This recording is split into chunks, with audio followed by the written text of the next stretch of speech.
welcome back to the collective. I'm sitting here with a good friend of mine, Joey VIRAMONTES. Tell everybody what's up. Yo soy Jose Luis is my real name. And I come out of good old Nampa, Idaho, born there and raised in Caldwell, Idaho. Oh, yeah? Living in Houston, Idaho right now with my grandfather, taking care of him. His needs. He used to be a mechanic at the Simplot out there, so he kind of has foreman tendencies when it's coming to living with him, making me always work after work. I think I do more work there than at work. That's funny, man. I was going to say, so obviously I met you through the trade. Yep. How long have you been a sheet metal worker then? Since 2017 was my indenture date. So, were you a pre before that at all? For 3 months. Okay. I was blessed to kind of get in really quick. Mm-hmm. And I was just at the right time at the St. Luke's Hospital over there in Nampa, Idaho. Like kind of by Chick-fil-A, if you know where Midland's at. What's it called now? The Marketplace exit. Okay. Before Caldwell. Okay. The MOB, that's what they called it. How long have you been out at Micron then contracted out there? Because that's the only place I've been. So all I know, everybody in the union is from you guys. So 2019. Oh, so you've been out there for a few years now. 5 Okay. years. Okay. Coming up on 6, dude. 6 years. Yeah, actually. Yep. You're right. I got to renew my journeyman's card. Oh, yeah? Yeah, the Department of Labor, I think it's called DALPL. So, you know, if any union sheet metal workers that are listening, you got to go and make an account online and then go and see if your journeyman's license needs to be renewed, or it just is easier when you call them. And, you know, I took a while to get my test done when I first started, and now I'm still trying just to kind of keep it renewed so I don't have to go back and take it. You know, I just can't study up again on it. Oh man, it was rough. What is some hobbies that you like to do outside of work, you think? The hobbies, well, especially above all, spend time with my family and kind of. I think that should be rule number 1 for anybody, man. Yeah, and sometimes my personal hobbies is I like writing and I like making music, or like finding like samples that would go good and never make a beat for it, but like archive them. And it's like, okay, I might be able to learn how to do it later. Yep. And then exercising is a big hobby of mine. Just being fit and boxing. I like watching boxing. And bring it closer. Yeah, there you go. Watching boxing, and actually, do you have a favorite boxer? Naoya Inoue. From Japan, the monster. He's gonna fight like May 4th. It's gonna be a tight. Who's he fighting? I forgot who he's fighting. But it's his first fight in America. He's usually fighting in Tokyo, and he's always criticized for not coming to the States and fighting. So every pro fight he has is over there. Okay. And he's like a big idol over there. But on that same weekend, I don't know if you're familiar with like Ryan Garcia, Devin Haney. I know that's isn't that number 2 in the saga, right? Yeah, well, Devin Haney and him aren't fighting, but they're going to be on the same card. Oh, okay. Because they just fought then, right? They fought a year ago. Okay. And so the news has been that Ryan Garcia had steroids in his system when he beat him, and he kind of put a beating on Devin Haney. And they were actually fighting in the amateurs, so they had this little beef, and now they got famous, and Ryan Garcia... It just magnified it from there. Yeah, and Detox is ish, and he kind of stirs the pot. He says some very heinous shit, let's just say that. He's a weird... Yeah, and he's been through 3 promoters. He was working with Canelo Alvarez and then Oscar De La Hoya with Golden Boy Promotions, I think he's currently with. But... yeah, that fight's going to come after if they beat who they need to beat. And then Canelo Alvarez is going to be fighting on the same weekend. So that's kind of if you're a boxing fan, it's going to be, I think it's like the second, third, and fourth. And I think Monday is May 5th. May the fourth be with them. May the fourth, yeah, may the fourth be with them. Yeah, Cinco de Mayo, you know, Canelo Alvarez always fights on that day, and then Mexican Independence Day, September 16th. So, you know, I'm Lock in your dates for him. Let's just say that. Yeah. But yeah, those are my hobbies, and that's really, and then grilling, cooking for people. What's your favorite like meal to cook? You would say like something you get enjoyment out of eating afterwards. I would say guisado. Like Texas has this like gravy sauce, carnita. Like you can make it with pork, chicken, and it's just like tomato sauce, kind of flour. You kind of mix it in. It's kind of just a poor man's food.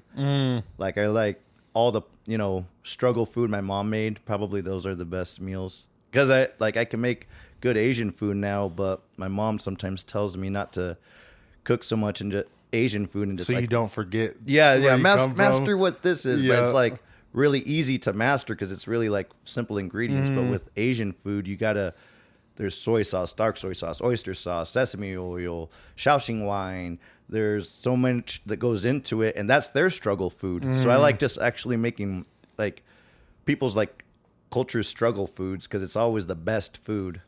Like, what got you into cooking on the Asian side of the food, would you say?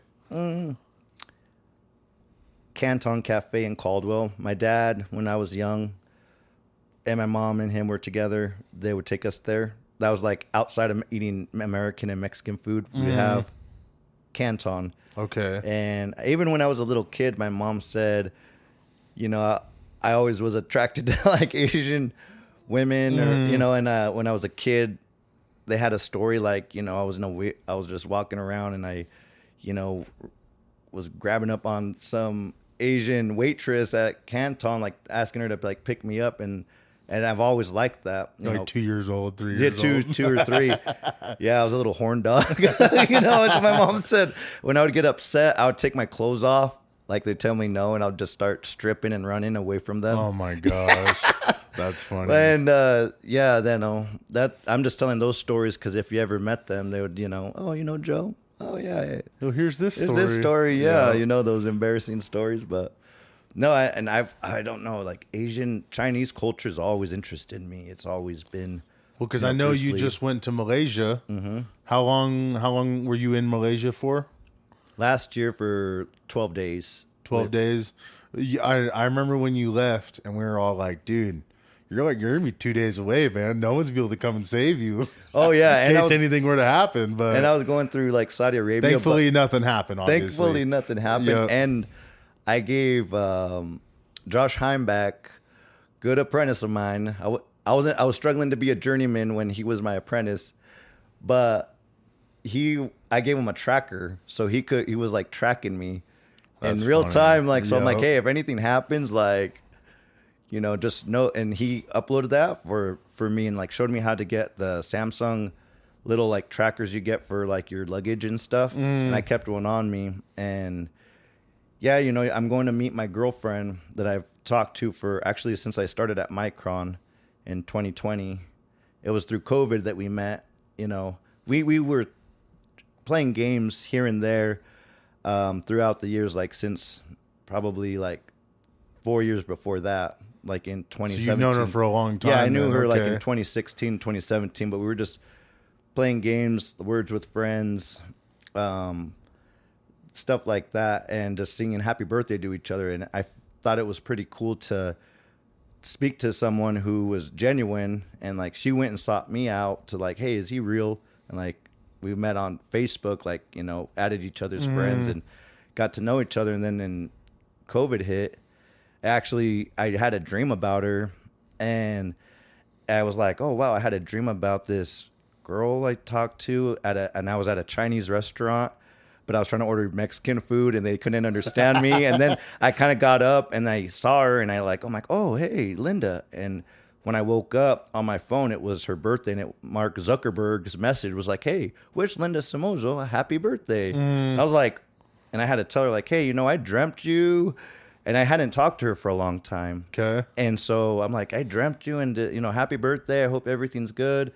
And then COVID, we started talking about COVID and how it was like different, like, the sanctions they were putting on, like you'd had to be a classified worker to go work at Micron, and we had to get tested so many times a day. And it was all like chaotic. And then she was just describing her chaos, and we got to like talking every day.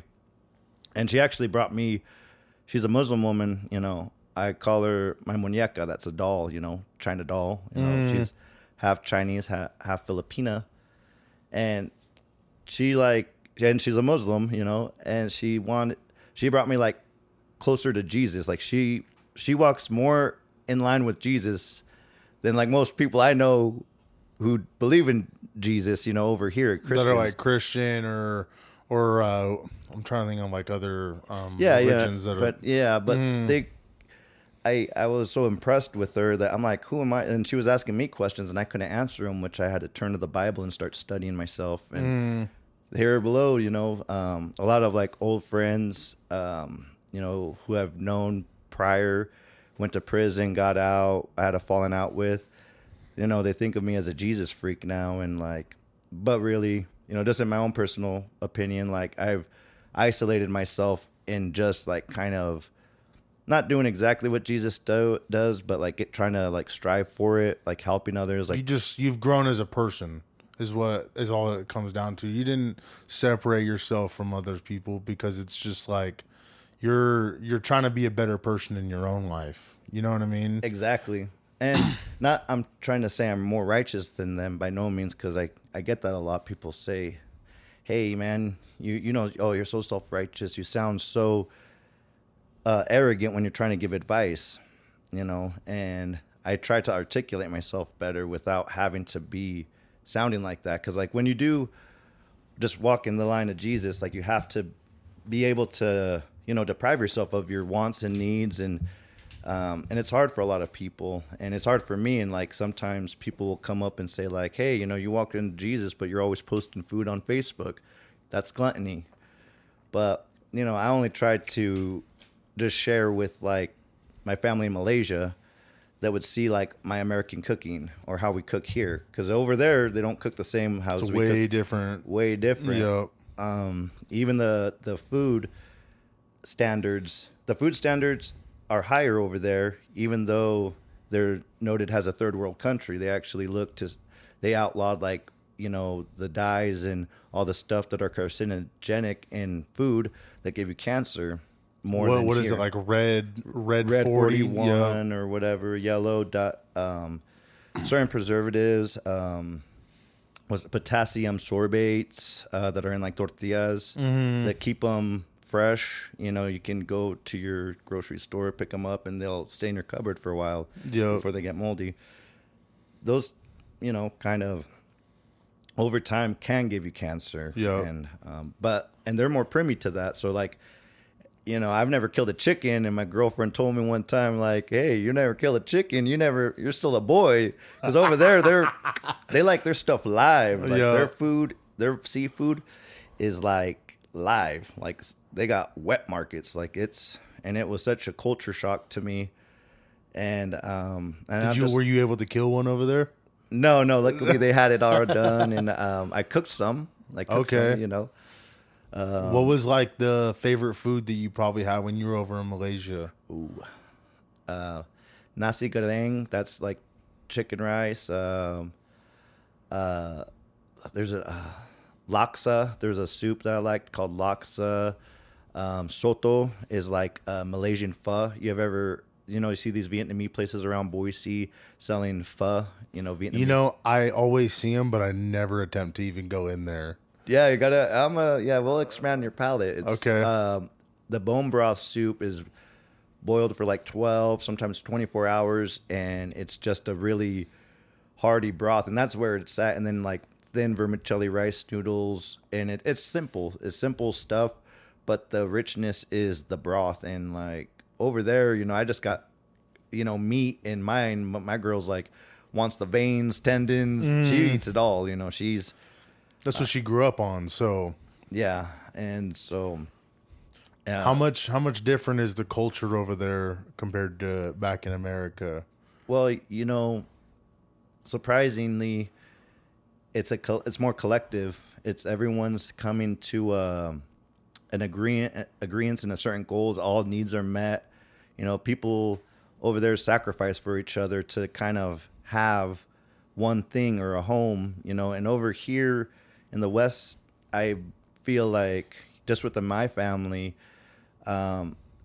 there's more individualists. Like more people want to just get up and just get their own apartment and kind of come see the family every once in a while. And I know lives are busy, but over there it's family above all. Like you set aside, your personal enjoyment or whatever, and for the common good of the family. Yep. And over here, it's more like me. And I'm not saying one's good, one's bad.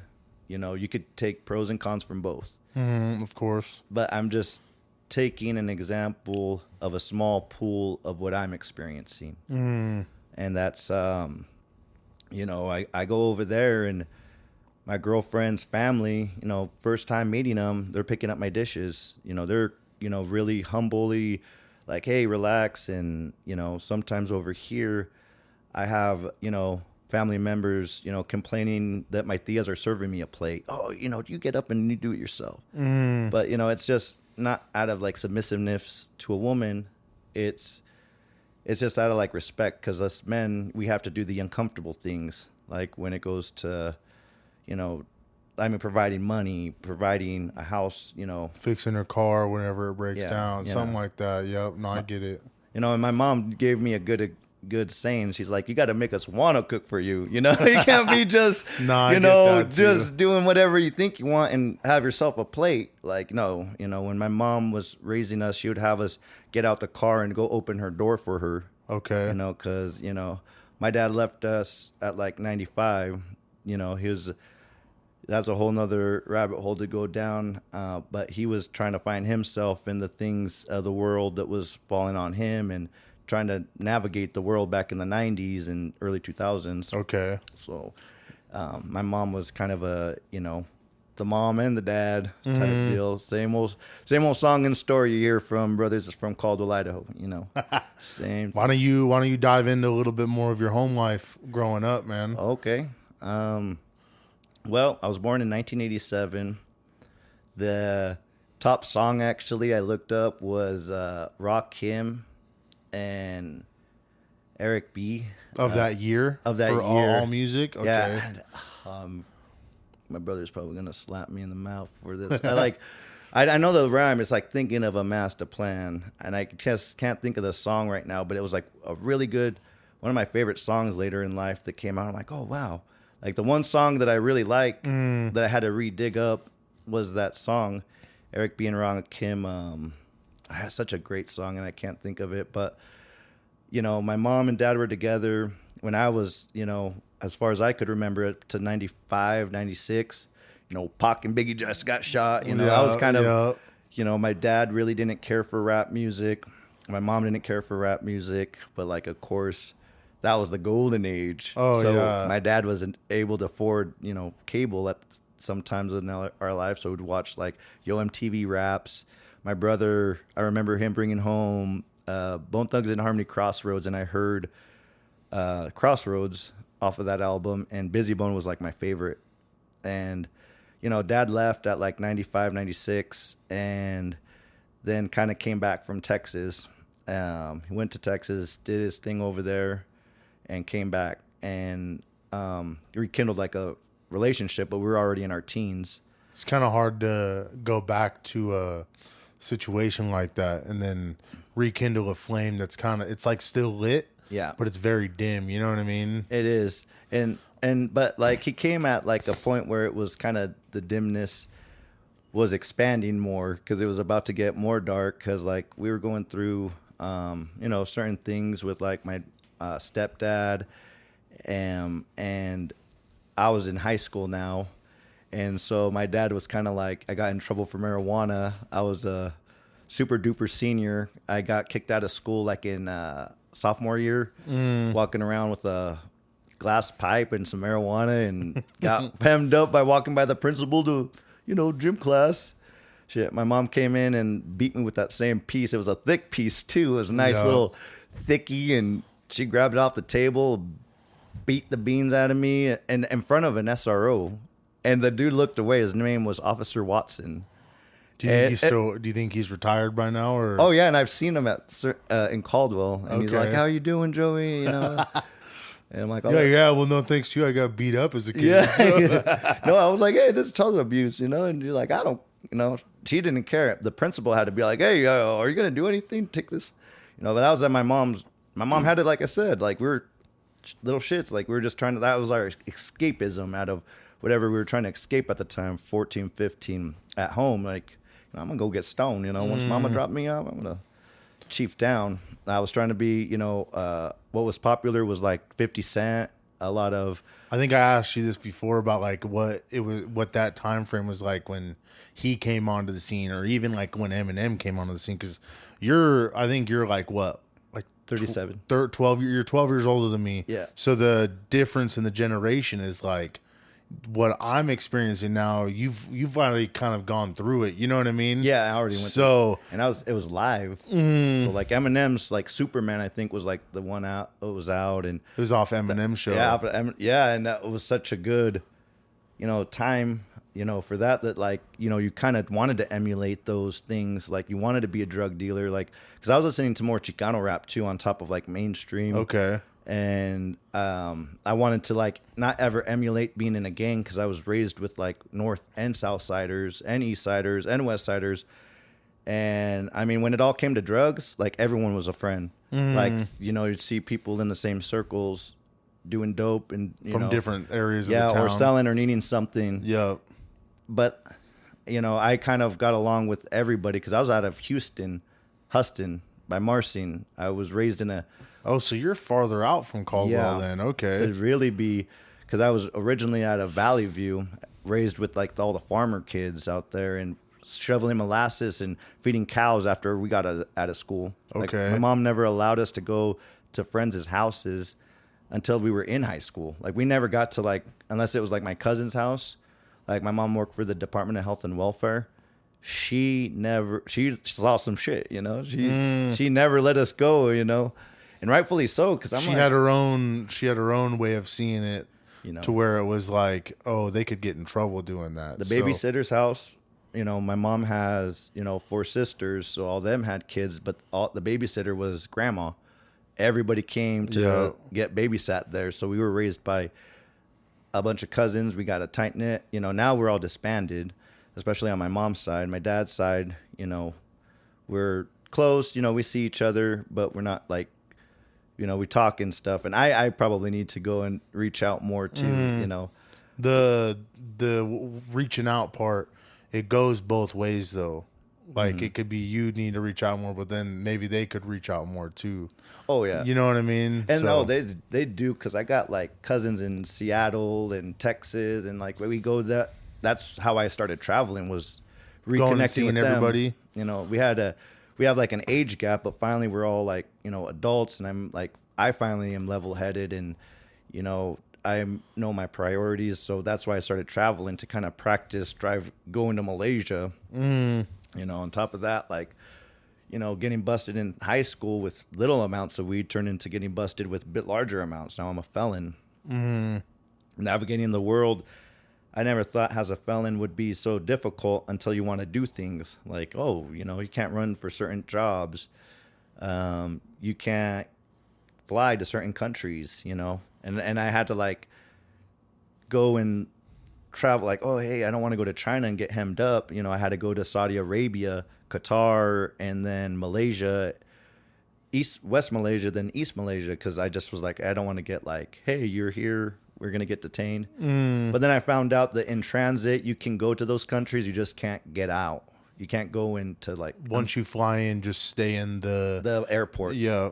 Don't go to customs. Okay. And so I'm flying to Shanghai in May, and then going straight to East Malaysia, and I've like cut 6 hours out of my... That's good travel. Though, dude, because like I said, you were 2 days away from anybody. So, I mean, you'll still be 2 days away, but the flight time won't be as bad for you. So, But yeah, man, that's my life. Kind of like growing up was just single mom type of stuff.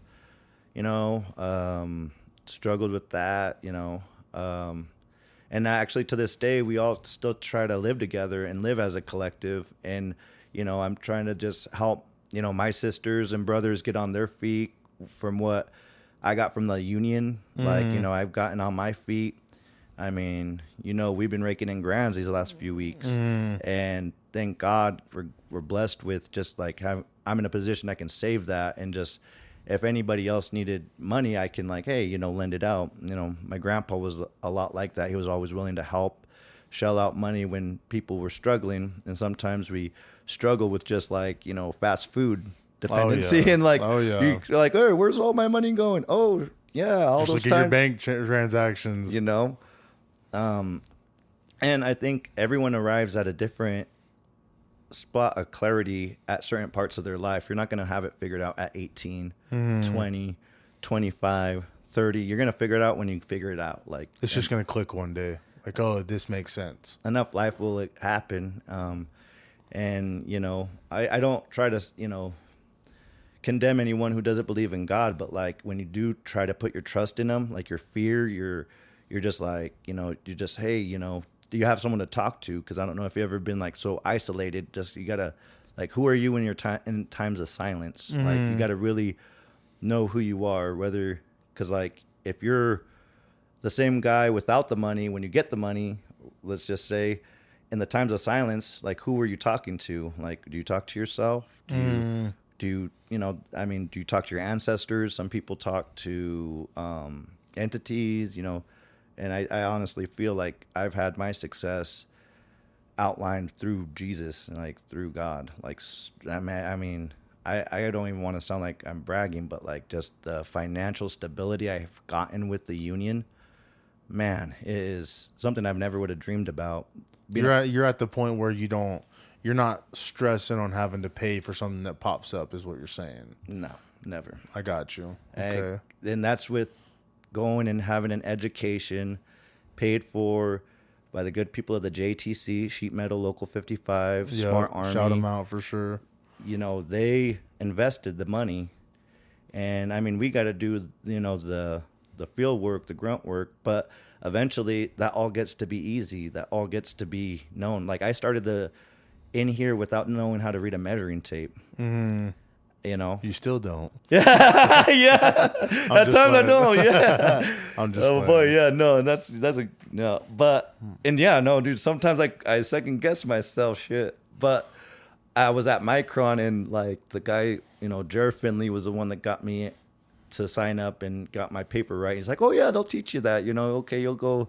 I went out to Micron actually for less than a week, like when I first got pre-indentured and indentured, and they're all like, oh yeah, it's something in 716, something like that. And I was like, oh, where's the 16th at? And the guy dropped the tape. You're like, what the fuck have you been doing with your life? And I straight up said, not reading measuring tapes. Oh, yeah. I learned how to use hand scales, not hand tools, straight up. I was like, I don't.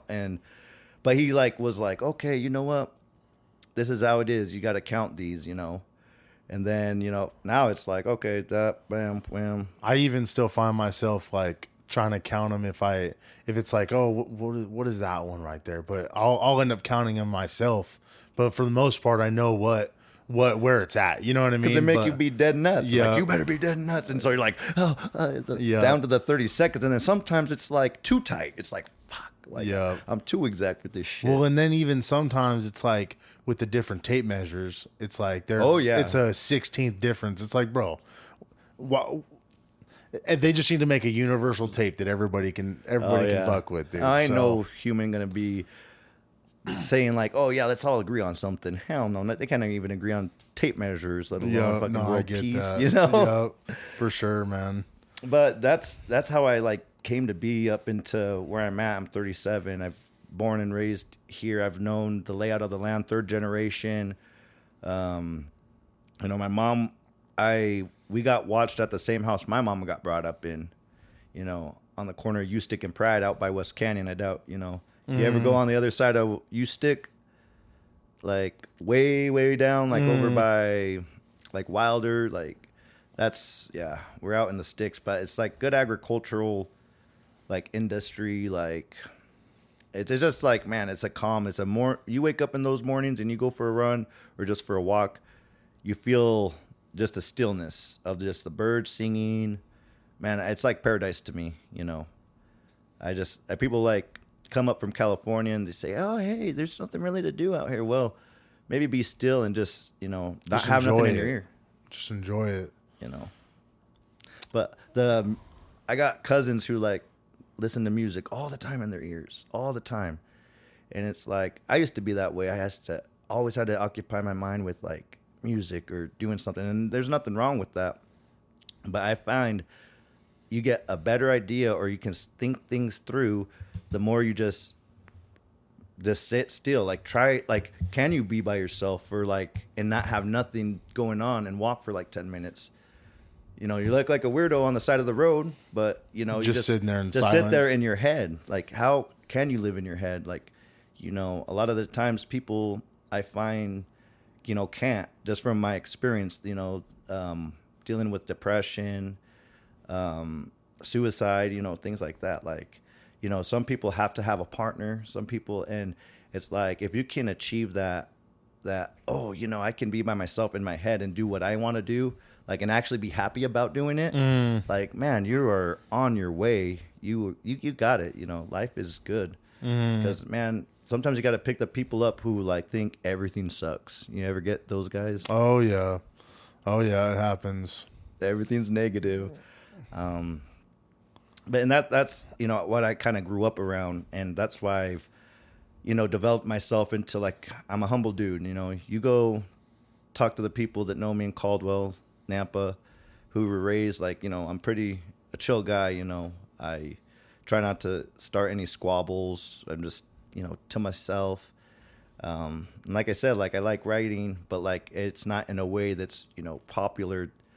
So I just kind of like keep them, you know, keep writing and keep them hidden. Cause I mean, man, I got so many experiences that like, I think they need to be addressed, or like, there's maybe a kid out there that's going through the same deals I went through that could actually benefit from, hey, you know what? There is actually a way out. You know, you can be financially stable if you move right, you know, wake up in the morning and get ready for work, you know. Doing that, you know, a lot of people physically can, or just they just aren't happy at doing the physical things. And I just don't see how people are happy sitting in a cubicle sometimes. I get that too, man. Social media has definitely made it to where people don't really want to go to work no more, because they can do TikTok dances or make a YouTube video. You know what I mean? Obviously, that's if you can get to that point to where your income is from, oh, hey, me and my friends are going to make a stupid video, but it's going to get 10 million likes or 10 million views, and I'm making X amount of dollars and I don't have to worry about nothing, then fucking by all means go do it. But it's straying away from the blue collar mentality people from whenever I grew up. That was what it was. I was in the era right before the phones kicked off or whatever. Like, everybody had a phone, obviously, but it wasn't like everybody's glued to their phone. You know what I mean? Like, now, any job site you go to, or like with us, everybody's attached to their phone. It's a problem. You got to. It's a very big problem. Like, I've even asked some of the old guys that we work with. It's like, dude, what was it like whenever you didn't have a phone? Like, and it was just on the job. Like, how was the job like?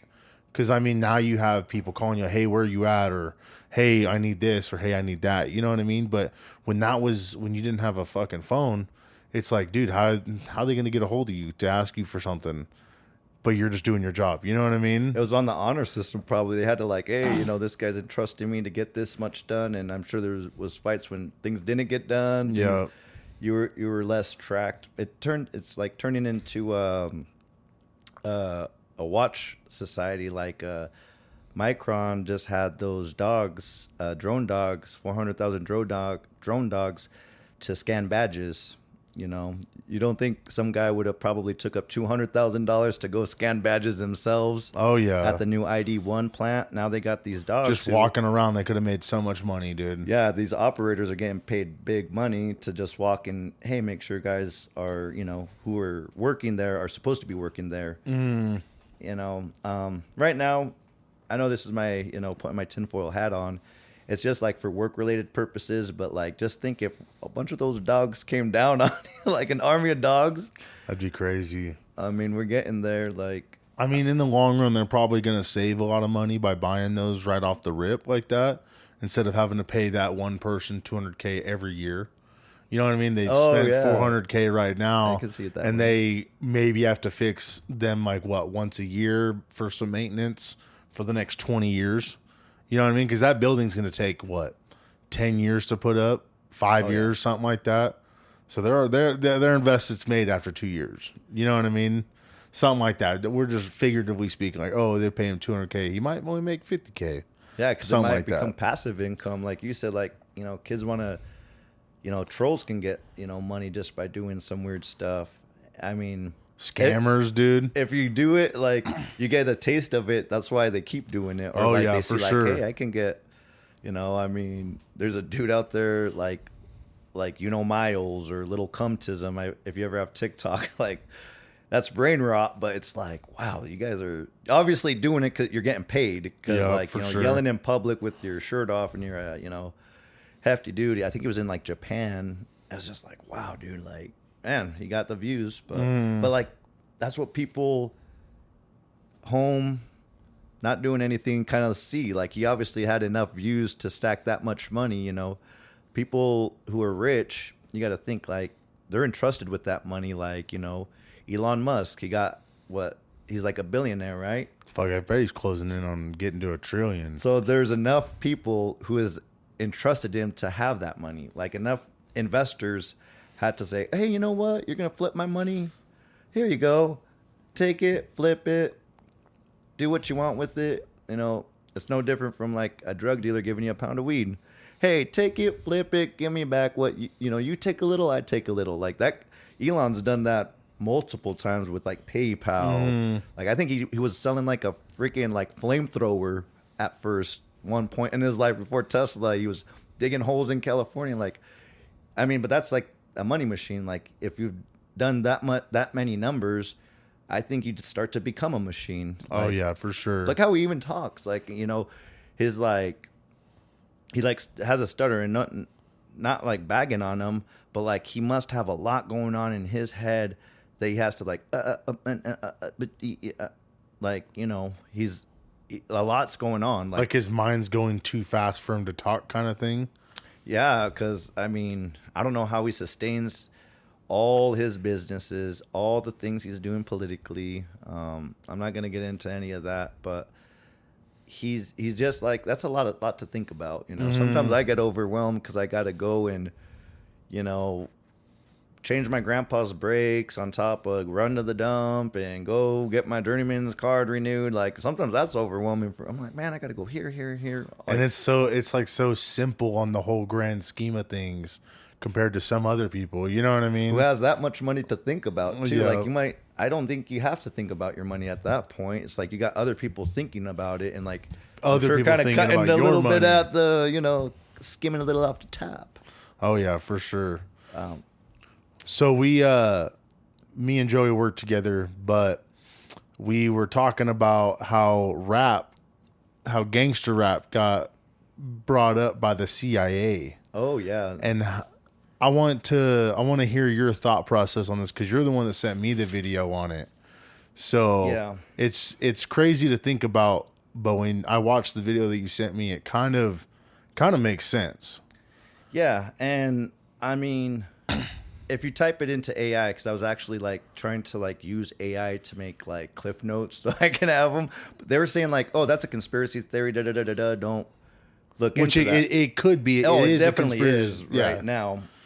But I got like some articles that if anybody would want to go look at, John Homeston, I got names, a retired CIA agent that claimed to finance, that he was paid to finance hip hop in the 80s. And That was on August 24th, 2017, on the National Russian Television Network. Now, of course, you're never going to see Russian television over here. You have to really go look for it. And it's not hard to find. You can, I mean, I've got TikTok. Back in the old TikTok days, it was always coming up. But, Yeah. but you know, you got a guy who did that. And maybe that might be Russian propaganda that they're saying. But why would, like, a guy elaborate? And a lot of the time, our CIA agents do kind of, I guess, deflect to other countries because they see some shit and they want to say it. And John Smith, a former music exec, came out with an email talking about a secret meeting that changed rap and destroyed a generation. Like during the 90s, there was a lot of like people privatizing prisons. And so this man, he's anonymous, but he wrote an email saying that the prison industrial complex and hip hop was made to kind of inject like bad behavior in like the urban communities, especially the black communities. So that's where you got NWA coming out of, because like Dre used to do like dancing, like he was in like, you know, watch Eazy-E's diss tracks on him, he'll explain it all. But he was you know, they tend to say like he changed, he had to change his image obviously, and whether it be like CIA paying Ruthless Records or what was it, Jerry Heller money to get them to make that image. Because like Eazy-E says he was a drug dealer. Yeah, he was a drug dealer, but I don't think he was anything big. And really, if this in my perspective, if someone was rapping about drugs, like why didn't they shut that down? They shut, you know, plenty of like Chicano rappers down for saying that. They actually get them on tape and prosecute them. And, you know, so if you really wanted to get busted, but like this group of guys was kind of untouched. Just coincidentally, Ice Cube, I think, even has a album called CIA. So that's coincidentally, I can't substantiate it. I can't like straight up. I mean, even AI is saying it's a conspiracy theory. I can only like put dots together. And the video I sent you was on that John Homeston and that John Smith. Crazy Bone, one of my favorite rappers, has a podcast. He grew up. And he was explaining that on his podcast. And I think it's the Truth Talk podcast. So the one I sent you was just The Truth Is, and it's more just like informational, guy's Christian, kind of like ties the Bible in with what's happening and reports on like findings like that. And to me, I think the CIA had something to do with it. I wouldn't put it past them. They've done some shady stuff. A lot of shady stuff. Not just a little bit, a lot. I'm not going to take away from the music because I like Dre. I'm not condemning him. I grew up on the Chronic. I was, you know, bumping that while training Pokemon cards. You know, I love their music, but you got to understand that like music, I think, is some sort of propaganda tool. It's used to sway opinions. I mean, if you just look at the now, like hip hop nowadays, I mean, it's very demasculating. They got guys rapping, and I mean, nothing against gays, but back in the 90s, that was like taboo. You didn't say you were gay in rap. There was just no gay rappers. Now you got like Lil Nas X dropping like, you know, his stuff, and I think it's a further agenda into I think like satanic rituals and all this other stuff that we can go in down a rabbit hole another day. For sure. Because just like the Jehovah's Witnesses want you to go see Jesus and knock on your door, you got a lot of Hollywood artists putting subliminal messaging to get to the kids' minds that's going to go over their heads at first. But because like a lot of like Hollywood, you know, LA, like a lot of times they put like certain levels of subliminal messaging in your music. Like, yeah, it might just be a weird music at level 1. At level 2, you can kind of see like, oh, hey, this is about a club song about like dancing and maybe having sex. And then on the 3rd level, you know, you're seeing like, you know, a lot of serpent symbol worship, due through like secret societies, like the Illuminati, and a lot of one-eyed symbolisms that ties back just coincidentally to these societies that like derived out of Aleister Crowley and the Thelema. If you ever if you know about them, he was like the wickedest man in the world. They have a lot of like respect for this man named Aleister Crowley. So it's I think there's a secret religion inside hip hop that people don't talk about. Well, like with all this stuff going on with Diddy as well, that was because he was a big figure in the 90s, early 2000s, you know what I mean? Huge. So it's like, not saying he would have anything to do with it. I mean, he might, probably does, but that whole thing with, like you said, Biggie and Pac, how much of a driving force was he in all that kind of thing? You know what I mean? And Pac, he released an album called Machiavelli. There's a song on there called Blasphemy, and he's talking about like if the Pope died, would you help Malcolm X? And there's actually a leaked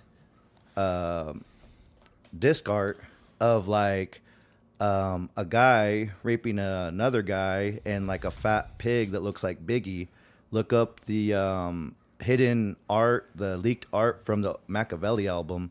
I mean, Tupac's crucified on that album cover. That's kind of blasphemy within itself to show that symbol, like you're like the sacrifice of something. He kind of knew probably he was gonna die. Diddy's been probably raping people for decades, and people been letting it go, but now he might have interrupted somebody's money, obviously, and now he's where he's at. For sure. The same podcast I sent you he reads this new lawsuit about a rape victim with Odell Beckham, Drewski, and Diddy. And it's hard to even listen to. It's like, wow, some graphic shit, very graphic stuff that I'm not going to get into. But, and if that many people are coming out, like, there's a pattern, like, and it's like you see so many young people just automatically die, or like they talk about their death prior to like when they're gonna die in their music. That's a pattern. It's like, so when they say sell your soul, like, it's not like you're physically selling your soul to like someone dressed in a black robe and devil with a pitchfork. You're selling like your morals, like you're selling your like what you should be doing, like your discipline, like that's all that stuff's out there, and you're not supposed to partake in a lot of that stuff. I mean, that's why I think a lot of times rap has a lot of Gnosticism in it. It's like self-worship. Take Kendrick Lamar's Crown of Thorns, Platinum Crown of Thorns, that was Jesus wore a crown of thorns to be crucified with. It's like you're kind of mocking, like he's saying he's Jesus, and like in Gnosticism, that's what it teaches. It's like you are God within yourself. Esotericism teaches like, yeah, you are your own God. You manifest your own reality. You're broke. You can manifest your money. And instead of saying like, thank you, God, for what you've given me. Thank you for giving me the strength and not the money.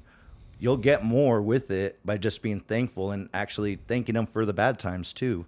Instead of like performing rituals like, a lot of Hollywood people I feel do. That's why they do these concerts, like these big concerts. Check out a Weekend concert if you're ever in the mood, and like his music, it's kind of dark. Like his stuff is like dark, and like I say, like there's like a level 3 of when you're listening to music, that signs and symbols that most people, unless you know about theology and those books, the book of old in antiquity, you wouldn't know. It would go right over your head. So elaborate on it a little bit. Well, let's take like, the Freemasons is pretty easy. It's a compass. It's a square and compass, you got a triangle. And in like the Thelema, they believe like the triangle upright is masculine and the downward triangle is feminine. And then you put those two together, that's a seal of Solomon. You see that on like the Israel's flag has the seal of Solomon, and it was Solomon was the son of David, and that was David who killed the Goliath. You know, slayed him. 33rd from Adam. I mean, coincidentally, Freemasonry has a 33rd degree. That's all you can get up to. And King David, who kind of didn't rewrite the Bible, but put the New Testament into the Bible from the Old Testament and combined them, he was a 33rd degree Freemason. You know, and this is all just, this isn't my words. This is, you can go, this is all documented. Anyway, back to Solomon. Solomon was this man who was presented these rings by the archangel, I believe Gabriel, and he was able to construct Solomon's temple. And the guy who helped him construct that was named Hiram-Abiff. Hiram-Abiff was a master builder, and the Hiram-Abiff is who, like, the Freemasons tend to, like, you know, they worship and idolize because he was the maker of King Solomon's temple, who directed the demons. Okay. Kind of how our boss directs us. You know, we do all the work for Micron, you know, get it done. Well, they were directing demons and made these temples over in Israel. Like, okay. So, you know, fast forward to, like, the Knights Templar.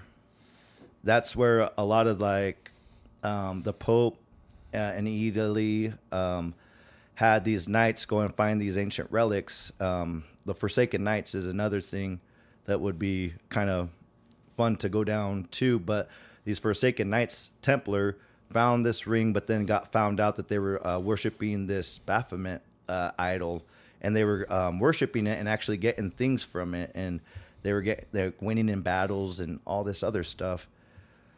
Well, they got condemned, and then you fast forward, and that's kind of where, like, the modern day Freemasonry lies, is them kind of, like, giving respect to, like, Hiram-Abiff, and, you know, learning how to, like, conduct these demons to build pyramids. You see a lot of Masonic temples, like you've got one in Caldwell, and at like the township level, I'm sure none of them, like, know about it, know that, like, they're doing anything wrong. Because, like, you go in and you have to present a religion. You have to, like, but if you go to, like, the higher degrees, like of 32 and 33, like the Scottish Rite, you have to denounce certain things, and you can't get up there without, like, denouncing your faith.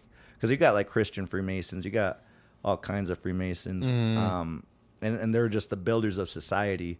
Most of our presidents were Freemasons, and when you look at the G inside of Freemasonry, they tend to say it's like ancient geometry, because like we use the Pythagorean theorem all the time, right? And all the time. So yeah. Pythagoras, back in the day, only certain people knew how to do that math. Peasants weren't really privy to having to make nice right angles. You know, a lot of tribesmen weren't really working. They were, like, more field workers, like growing corn and stuff. But, like, certain people could only know, like, the Pythagorean theorem to build, like, these certain things. That used to be forbidden knowledge, ancient geometry.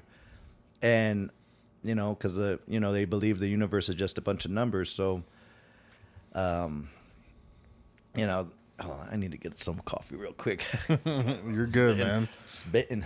But the like I say, like that, and that's all that, like, I think secret societies were really made for. They're like guilds just to kind of, you know, keep it in, keep the information in, and only certain people can know. Like, even our trade, like, only certain people back in the day were getting taught how to, like, do some tinsmithing. I think if I remember right, we are called whitesmiths because, like, the metal's so thin. Like, you could fact check me on that, but I heard a guy saying that one time. That's through my experience of work. They were, like, calling, like, yeah, it's like a whitesmith or something. Anyway, where was I? No, that's a rabbit hole, dude. Yeah, going down of. Oh yeah. The knowledge I've got from you the last few weeks, man, has honestly been crazy. Like, you blow my mind all the time on this like just what we talk about, dude. It's genuine. It's very nice. It's like a nice change to hear. You know what I mean? Exactly. And because I believe, you talk about people, you're going to just get so far like, oh, that person's doing that. That's why I like to get it to outside and like just to think like, I know they're my interests, but like you may not even be interested, like, in Jesus, conspiracy theories, the cult, but at least you're aware. And like, I got a lot of people, like I post on Facebook all the time about stuff. They're like, what are you trying to do? Like, you're not going to change the world by doing a post. You're not going to, I'm like, yeah, but at least about it. At least I can be that weirdo who presents that information. And I got receipts. This is a show me state. Okay. If you sit with me long enough, I'll show you all the books that are saying this. I'll show you that it came out of their own mouth, that the black magic is real. I can show Bible to the occult books, because that's where a lot of that stuff comes from. Like they know the Bible's powerful. They know that Jesus is God. They know it too, and that's why they just make a mockery, especially here in America, with the idolatry of like just like the award shows and stuff. If you notice, like, it might be funny to some, but like Lady Gaga did a skit on SNL, and she was summoning an actual demon. Like, it's called the Mutosh, and that's a Hebrew demon. Because going back to like King David, before he wrote the Bible, he wrote the book of demonology. And if you tend to write and look up that, and a lot of people get turned off. Oh, well, why am I going to follow this guy? He wrote a book about demons. Well, it's like, okay, well, what if he took the time out of his day to write this first before that? I mean, and then his son was like, like controlling demons. Like, there's something there. Like, I believe there's something there. Someone's identifying it. You could go to Japan and get books on the yokai. Okay. You can get books on, and it's like, you can go to India and you can go get books on what their entities are, the Bhagavad Gita, there are malevolent forces and there's negative forces, I believe, in the spiritual realm. Like, I truly believe that. Truly, truly, truly believe that, like, there's something out there, and you got to guard your heart, like, at the end of the day. Like, obviously, you still got to put like your walls up around or whatever to kind of protect yourself, but you do have to keep like an open heart with who you want to keep close around you. Oh yeah. Like, and obviously, like all these TV shows or movies, it's like the bad guys always like, oh, love is gonna get you killed. Like, I always think about Get Rich or Die Trying, the movie about 50 Cent. Oh yeah. His boss, or the guy that was running everything, he's like, love will get you killed. And then 50 Cent's like, I have a family, but that's my strength, kind of thing. Like, they're doing it for the people that they love. You know what I mean? So, but you can still put your walls up, but have an open heart at the same time. Yeah, your strength is in your weakness. I mean, was 50 Cent's family the strong people that were going and collecting his money? No, they were the things he was protecting because they were weak. But through that weakness, it was his strength to do the dirt he needed to do. So, and we can look back on like what we're weak at. Like, man, I was on like some cheeseburgers. I was eating a lot of cheeseburgers. My friend got out and literally quoted fucking that dude from the Trailer Park Boys. He literally said, he's like, yo, that gut, Joe, you're definitely on the cheeseburgers. And coincidentally enough, I was like just going around and trying like Five Guys, comparing it to Smashburger. I was going like every weekend to a different burger spot to just eat a cheeseburger to compare them. And I'm like, and I did that for a good month. What's the best cheeseburger around here? Boise to me would be Big Bun. Okay. And then Caldwell, the best value would be Indian Creek Steakhouse at happy hour. You get, because they make their beef with Kobe, sirloin, and ribeye. The dude grows his own cows. You get beans, salad, and fries, and it's like $15. That's pretty good. I'm talking taste wise though. Which one's the best of the best around here then? The best of the best taste wise. Well, I mean, for Boise, Big Judd's, or not Big Judd's, Big Bun. Okay. But for Caldwell and Nampa, best of the best. You know, there's so many emerging. There's one out there. I'm gonna shout out Drop Zone. I want to try them because they just go around Nampa and Caldwell, and I haven't tried them. But I think theirs looks the best. But like the best, Gem In-N-Out. I'm gonna say it. Yeah. Just flat out say it. Gem In-N-Out. Yeah, because I don't go to In-N-Out from California. My Gem In-N-Out got to G, homeboy. That's funny. I do not do. I haven't even eaten at In-N-Out because it has such a big. Everyone's glazing it up. I just could care less. Like I see the drive-through full. Yeah, appreciate you guys coming out, making money here in Valley. It's not worth it to me sit there that long. I've done it and I don't want to do it again. So that and Cane's. Ever had Cane's? Raising Cane's? Raising Cane's. All my little cousins are all into like, oh yeah, got to hit Raising Cane's, going to Vegas or Salt Lake. I think it's probably some of the best chicken for fast food wise. Fast food wise, I think it's pretty mediocre. I was Come like, on, it's Joey. chicken strip. The sauce was good. I mean, I'll eat it. It's good, but you know, I'd go get some Albertsons spicy Hotville Nashville tenders in a mac and cheese and then scoop it up like a chip, you know, use a tender like a chip and just scoop up the whole cheese, use it like a spoon. That's like Dave's Hot Chicken, man. Oh yeah, Dave's Hot Chicken is bomb, dude. See, I think Dave's Hot Chicken is better than Cane's. I guess once, because I know they're talking about bringing a Raising Cane's here to the Meridian area, but maybe one day me and you will have to go and do a little face off for it and see which one's better. Well, we'll do that because I did the one in Vegas. Not a fan of it. Not a fan at all. And like that was like the one place my little cousin wanted to go to, and we went to like, some Chinese like noodle shop. Man, it blew it out the water, and it was like the same price. It was like a sit down. I'm a sit down restaurant guy. I feel that. I would say on the weekends, I'm down to go sit down, but during the week, I'd rather bring it back to the house and just enjoy staying at home. Because, you know, like we go to work all day and then it's like, all right, I want to just chill.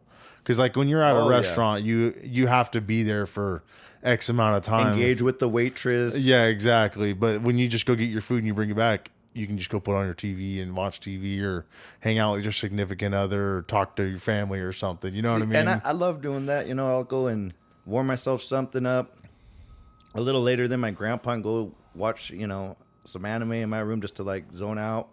And he's like, oh, why are you eating in there? Don't you know we got mice? Like, I'm like, man. Yeah, but when I'm eating with him, we're watching freaking the Andy Griffith show, you know? And he's still stuck in the ways of that. Oh, yeah. Dude, how many different reruns have you watched of that show then? Dude, it was the Andy Griffith show. I think I've seen the whole seasons, all of them, until they get into color. Chips was one there for a minute. I'm like, you know, this is what like the 70s was like. Okay, you know, and I kind of like try to find the good in it. But yeah, once the reruns start going, you just see how corny it was. Another one I loved, like, in the 90s was Walker, Texas Ranger, and he rewatches that, and then I like watch it this time. I'm like, wow, how did we find this so cool? But that's you got this funny. Cowboy kicking ass, and he's going and kicking drug dealers and cartel members' his asses and saving the day. I think one of my favorite TV shows from back, like, I think it came out in the 90s. It had 80s or 90s. It was Knight Rider. My dad got me onto that, dude. That was one of my favorite shows. Kit, dude, yeah. Because I remember growing up, dude, I was like, fuck, I really want to get Kit as a car, dude. That'd be just fucking sick, man.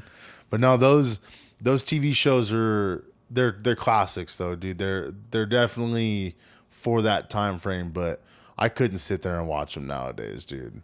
Yeah. I really couldn't, man. I'm doing other stuff. It's like background music to me. It's just like, okay, and like even my grandpa still like has like memories or something that'll like draw him like, oh hey yeah, this is a part that's coming up that's, you know, so and so doesn't know so and so is looking for him, and it's just like the comedy is really, it's not dry, but it's like pure. It's like nothing like raunchy. It's not vulgar, and like my grandpa was born in the 30s, so like to him, that's humorous. Like, just that clean comedy. Yep. You know, you give him a dick and pussy joke, he's going to look at you like you're stupid. Like, you really that ignorant? You really think that's funny? Like, you know, I mean, me and my cousins, we kid around like that all the time. Yeah. Like, that's just different generations. yeah, though, right? We're so. like, you know, 90s Gen X, you know, we're millennial, whatever. So that your grandpa, that's your mom's dad, or Yeah, your, mom's dad. Okay,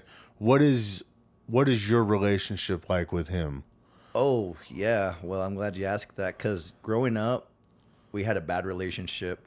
He used to make fun of me because I would like to be like Busy Bone and braid my hair and go to school, and he said I looked like a girl, and like sometimes like all his cousins would be sitting at a table, and grandma would like make some fries or something, and we'd all be eating. And dude, one time he's like, a couple times, like, just go to the kitchen, go help your grandma. I'm done looking at you. But I'd be like, probably gosh. annoying. Like, I'm not playing victim. I was like to hear myself talk. So I'm like, you think I'm bad now, you know, here talking all the time. I was like, da, da, da, da, da. Yeah. But I would go to my grandma, and so then I would just go there and help her cook. And then like we'd have to like go help feed the cows or do something outside. But I would like try to like wait inside and like help her roll tortillas or do something. Do you think that's where you got like your love from cooking? Definitely. Then was cooking with your grandma then? Yeah, or she would let me like sit in the corner and play my Game Boy and like not even help her, and she's just like, oh, I'll just say you're helping. Like, it's just like it's like at work, and like, oh yeah, I'll say you're doing a little bit, you know. Yeah. And I'm like, but then my grandpa would come in. He's like, you're gonna grow up to be a vieja. You're gonna grow up to be an old lady. And like, then I fast forward to now, I grew up to be like his cook, his personal chef. I grew up to be an older man, but I do stuff. Does he cook for you every once in a while too then, or no? Never. No. I mean, honestly, he warms up tortillas. Sometimes like I'll be eating and I've already served him and he's done eating, and you know, he would say like, sit down, I got the tortillas. And that's a big thing, because like he came from the old school, man doesn't serve another man. He came from like, you know, you don't say I love you to another man. Like, I've never heard him say I love you. He does to like my cousins who don't come around. But like, I always tell him like I'm his favorite because I get his anger, I get everything. Dude, I get him insults, everything. Well, because you see the other side of it that nobody else really does, because you're there all the time with him. You know what I mean? Oh yeah. And not only that, like, you know, feelings get hurt. Like some, you know, Texan men, I've noticed that like they say nice things angrily, let's just say. And you can't really take it too personal, because like at the bottom, they just don't know how to show that affection, because they probably never had that same love and affection from their dad. It was like, you know, get up, let's go to work. We got to work for fucking 30 cents, you know. What's kind of funny is like my grandpa came to work here in Marcin at the labor camps in Marcin, and they used to be Japanese internment camps. Okay. Where back in World War II, they presented an act. I think it was like the Alien Exclusion Act or something like that, where they rounded up all the Japanese because they bombed Pearl Harbor and put them in these camps. And there's one right across the post office in Marcin. And then it turned from the 40s to the 50s, fast forward to the 50s, they were the Mexican labor camps, where a lot of Mexicans were getting exploited for their labor, and they would come up from like Texas and Mexico and like work at the farms. Okay. We have Robert Fallon's grandfather, the foreman at our work. My grandpa worked for his grandfather. So my grandpa worked, so full circle. And even Robert worked for, you know, the farm too. So it's like, wow, I wonder if like, you know, they ever had a past, like Robert would have been a young man. My grandpa would have been, you know, he did hops, just not for them. He did them for everywhere. And then he eventually got to Simplot working there full time. Yep. But he was like, you know, truck driver, harvester. He did it all. Irrigation, running tractor, him and his brothers. And yeah, like that's like I said, like the world, your experiences is kind of just, it's not, I don't believe in coincidences. I just like, oh, you know what? You know, generations down, we're working together, you know. Yeah. The Los Duas and the Fallons again. Of course. You know, great people. My grandpa had nothing but nice things to say, and he, like I say, like my grandpa ended up learning mechanics, but like he never learned how to read and write. But he learned English and Spanish. Okay. And he said how he like learned what the sounds of the alphabet was, and that's how he like learned how to like talk in English. That's and then, crazy. And he told me I have no excuse for not knowing Spanish because I know how to read, write, and I'm always doing it, and I don't ever try to learn Spanish. And does he try to teach you? Oh yeah. Okay. And he's like, hey, did you say that alphabet? You like say it every day so you can, because he'll go into Spanish from English and like forget I don't know anything, and I'll answer him back if I know, but I'll straight up, hey, what was that word? And he's just like, oh yeah, this is this. That's cool that he's like, you're pretty much his apprentice, dude. Oh yeah, for Spanish, dude. That's cool, man. And the reason I you know, I'm always like talking to you like after school special style, you know, 'cause Yeah. that's like what I go home and that's what I get. Like that's what I get, nothing but, you know, lessons. And sometimes like, you know, the day's long and I'm like, you know, I hate to say it, I don't want to hear it. I just want to like go in my room but I like sit there and I'm like, no, hey, because I want to go in my room. I need to hear this. He might not be here. He's 89. Like I have to like, you know, it's a back and forth telling what your body what wants you to need do. to do, but what you want to do. Yeah, kinda what you thing. need to do, what you want exactly. Yep. And I'm always better for it because then I'm like, oh, okay, I can take that. I can make a song out of that. Like he was a gospel singer in the church. And so we've been going through his music books, and they're just little songs they sung at like the Catholic communions, and his brother was a guitar player. So there's been music we've seen at the dinner table, like in my very chopped up, like Spanglish, you know, style, like because we got all accents, right? You know, I had this one lady tell me, this old lady told me, it's like, you know, the way you speak Spanish is the way he's like, it's annoying the way you speak Spanish because it's like a white guy trying to sound black.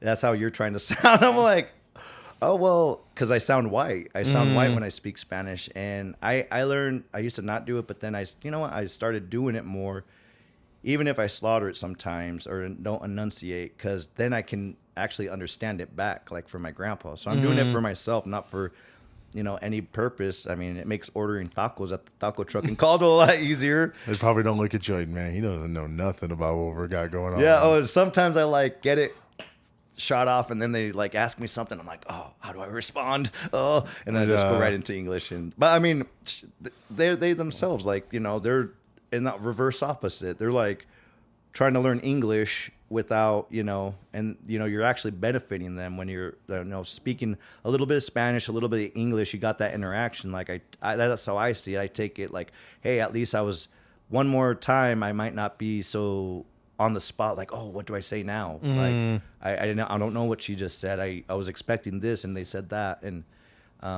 you know, that's with even Malaysian. You know, I'm bouncing back from Spanish and Malaysian, and I'm like, wow, I really wish I paid attention in Spanish class. I'd be a lot further. And but my grandma told me, just like, oh, you know, that's the wrong Spanish. Stop learning that. For real? Yeah. So she's like, I'll teach you. But then like I never got taught. My mom and dad too, you know, they kind of spoke Spanish, and then I think sometimes they spoke Spanish to like not have us know what they're saying and on important topics maybe. And then it got to the point where like that was convenient for them. I'm not saying that happened, but that might Like have for been them to talk Spanish to each other? Yeah, Okay. it was easier than to like, you know, because they had their lives going on. Oh, yeah, for sure. So they were speaking English, and I'm sure my mom didn't teach us Spanish because like she had a hard time when she went to school in Idaho, only knowing Spanish, you know, getting made fun of by eating like little tortillas with beans, you know, and all the other kids were eating sandwiches, you know, and that's coming from her. She, you know, felt embarrassed at times speaking Spanish, so she would speak English more. Dude, I think your guys' like way of like Our plight. The what- plight is like not the struggle, but like the things you gotta, like the obstacles you gotta deal with just being like a, Mexican American. I like calling myself Chicano, but like it's like we're Latinx or you guys Hispanic. are your guys, because being around you, being around the rest of the crew, man. Like I'm the only white guy on the crew. Yeah, so, yeah, it's kind of So it's like good. I hear the stories or whatever, like Efren doing it the right way coming from Mexico. Yeah, yeah. But he got his citizenship. Like that's badass, dude. And he got sent back and had to live there for a year and come back. And then exactly. He worked at But he's one of the dopest dudes I've ever met, dude, because he's just down to earth, but he's not a dickhead. You know what I mean? Like he knows, like, hey, I'm not gonna be a dickhead to these guys. Like there's no reason to be a dickhead, but he's chill. You know what I mean? Oh yeah. But it's like knowing that you guys have to go from having what you guys had to go through to now, like you guys are just chilling, dude. And I feel you have to be, and I believe you have to be shafted to be shifted into becoming nice. I mean, some people will be mean because they were being mean, got mean. People were being mean to them, so they have to inflict the pain. But then some people have had so much pain inflicted that the buck stops there, so they don't ever treat anybody how they were treated. And that's what kind of like the difference between a hero and a villain. It's like, a villain's gonna do and wants to like hurt the world the way the world hurt them. Yep. And then you got like the hero who doesn't want to hurt anybody the way doesn't want anybody hurting anybody how he got hurt. Yep, so it's like for sure. Going back to Jesus, Yep. take the sins upon the world, if you're subscribed to that. But I think, like I said, it's just not like a Mexican thing, a white thing, a black thing, a Chinese, Asian thing. Like people are the same throughout all cultures. I think. I think Everybody's kind of brought up the same way, but just a different setting for how they're raised. You know what I mean? Yeah, because like the poor brown, the white trash. We all have the same things. We're poor. We have nothing. We're deprived. A lot of the times I feel for like the white folk because, a lot of times I see like family will, and this is just my experience, like will disregard and straight up cut off and not even talk to people. And you guys don't even like, it's it like, oh, I don't talk to my brother.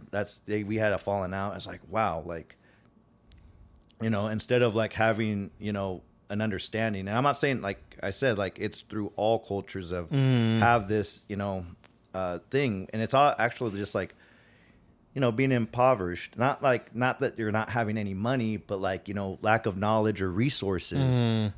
You tend to have to like kind of navigate those.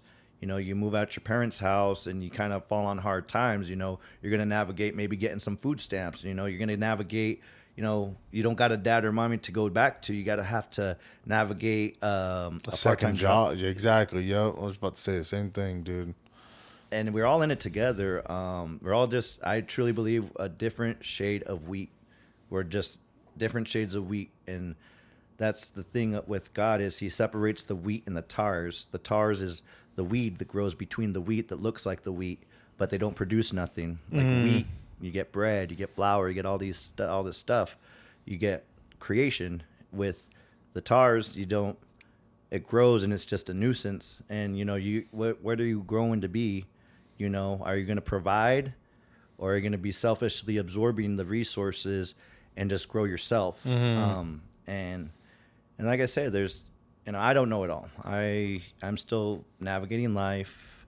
I only try to like navigate what I've been through and try to make it easier for whoever's going through stuff, so it's commendable, man.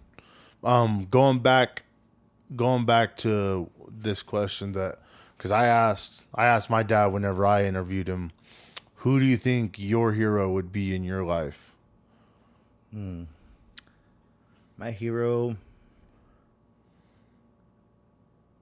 I don't want to like, it's not like, I hate to sound cliche, but like Jesus Christ, I hate, but I mean, the only reason is because, I say, dad or grandpa, but like every man has, a sinful nature. And I think the only one who really walked in the light was like Jesus, and just kind of like discovering his life and how he like influenced people. That's who like my hero is. And I try to like, a lot of things are based off of him. Like I grew up liking Goku. I grew up liking Superman, you know, the sun is what makes Superman strong.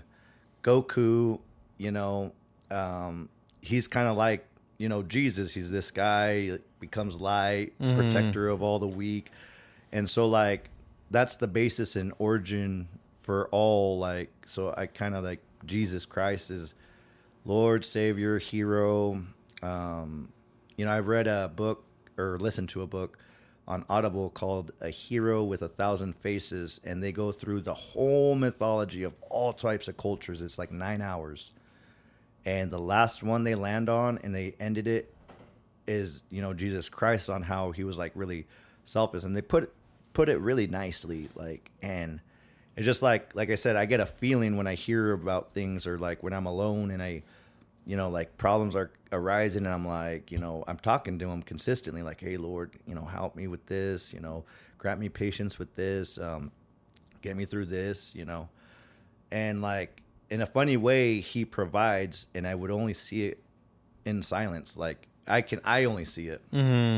Like, and I can only like, really like, oh, okay. Cause you get that feeling like, oh, wow, you probably, like, kind of like sometimes when we're in a hurry at work, I'm like, oh man, I need a square washer right now, or they need this. And like, there would be one at my feet. It's like weird, like, oh, well, that was a, you know, okay. And that's why I always say, like, thanks God. Like, you know, you don't have to get up, go out of the fab to go get a square washer. And it's like, you know, one was already there. You know, and it's like little things like, I was driving down the Caldwell Cleveland Boulevard, and I was sitting right here, and right next to me, the car got rear-ended. Dang. We were at the same, it's same like spot and everything. Yeah, and just weird instances like that. Like, and I'm just like, wow. And I was just off and da da da da da. I was actually practicing, like, in my car. I'll like rap the song, but I'll try to use the same inflections just to kind of like work my voice, or like broaden your okay, yeah, or tone, or like, you know, because right now I'm in between, like, trying to like get my head voice and my chest voice into like knowing how to like go up and down and sing with like a guitar, because, like, you know, I like country music too. I like, you know, a lot of old classic country, and I sing it with my grandpa. And I already have like the Western twangy voice. Like, when I went to Malaysia, they straight up, they're like, oh, you sound like the guys from Yellowstone. I'm like, I never even seen that movie. And then I look, and it's like, oh, wow, I sound like a shit kicker. Okay. That's funny, man. But I was like, oh, you know, that's me though. That's, I can't say like, no, I don't. No, like, how am I going to convince them that I don't sound like that? Yeah, for sure. For sure. How am I going to like,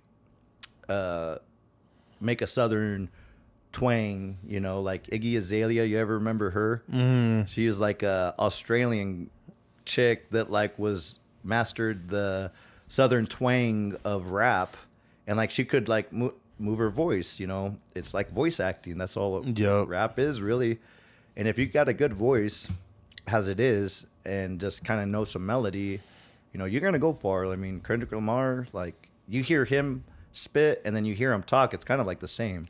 I think of like UK like actors that come over to America, and then they speak in like they're American. You know what I mean? Like their voice, like you hear them in like an interview, and they're speaking with a British accent, and then you're like, dude, what? I thought you were American this whole time, but they have a different accent and everything. But they trained it to where they speak normal. Well, not normal to us, I guess. You know what I mean? Oh yeah. So I don't know. Go on. No, you're good. You're good. I was gonna say, have you ever heard the drill rap over there in the UK? Yeah, I'm not a big fan of it. We brought it up on the pod a little bit, but pop, pop. Gonna go click click. Yeah. hit that block. Yeah. It's different to me, man, because it's like that's cool to them, but it's just not. It doesn't resonate with me that much. You know what I mean? I don't know. It's for some people, but it's not for me, man. Well, and especially it's appealing. They're appealing to like who they are around, right? For sure. They sound normal to a guy who has a British accent. You know, I one time was in Texas, and this Vietnamese lady, I was gonna buy some fudge. She started speaking to me like in like straight up sounded like a Mexicana in Spanish, and I was like, no hablo español. Like she's like, oh, and then just was like went to English. She's like, okay, what do you want? Like she was, I'm like, she already knows Vietnamese, I guarantee it. And then she spit to me in like Spanish, like she was a Mexicana, and then she's like, oh damn, what? You know, like confused look, but like you don't know on. Spanish? Are you yeah, serious? like, oh yeah. And then I had a tia of mine. We went to like my dad's favorite burger place there, and the lady's all like, no hablas inglés in here, like was saying it in Spanish, and my tia's like, hey, they said don't order in English, they only speak Spanish here. Don't speak English. And I was like, oh, so somebody guess us.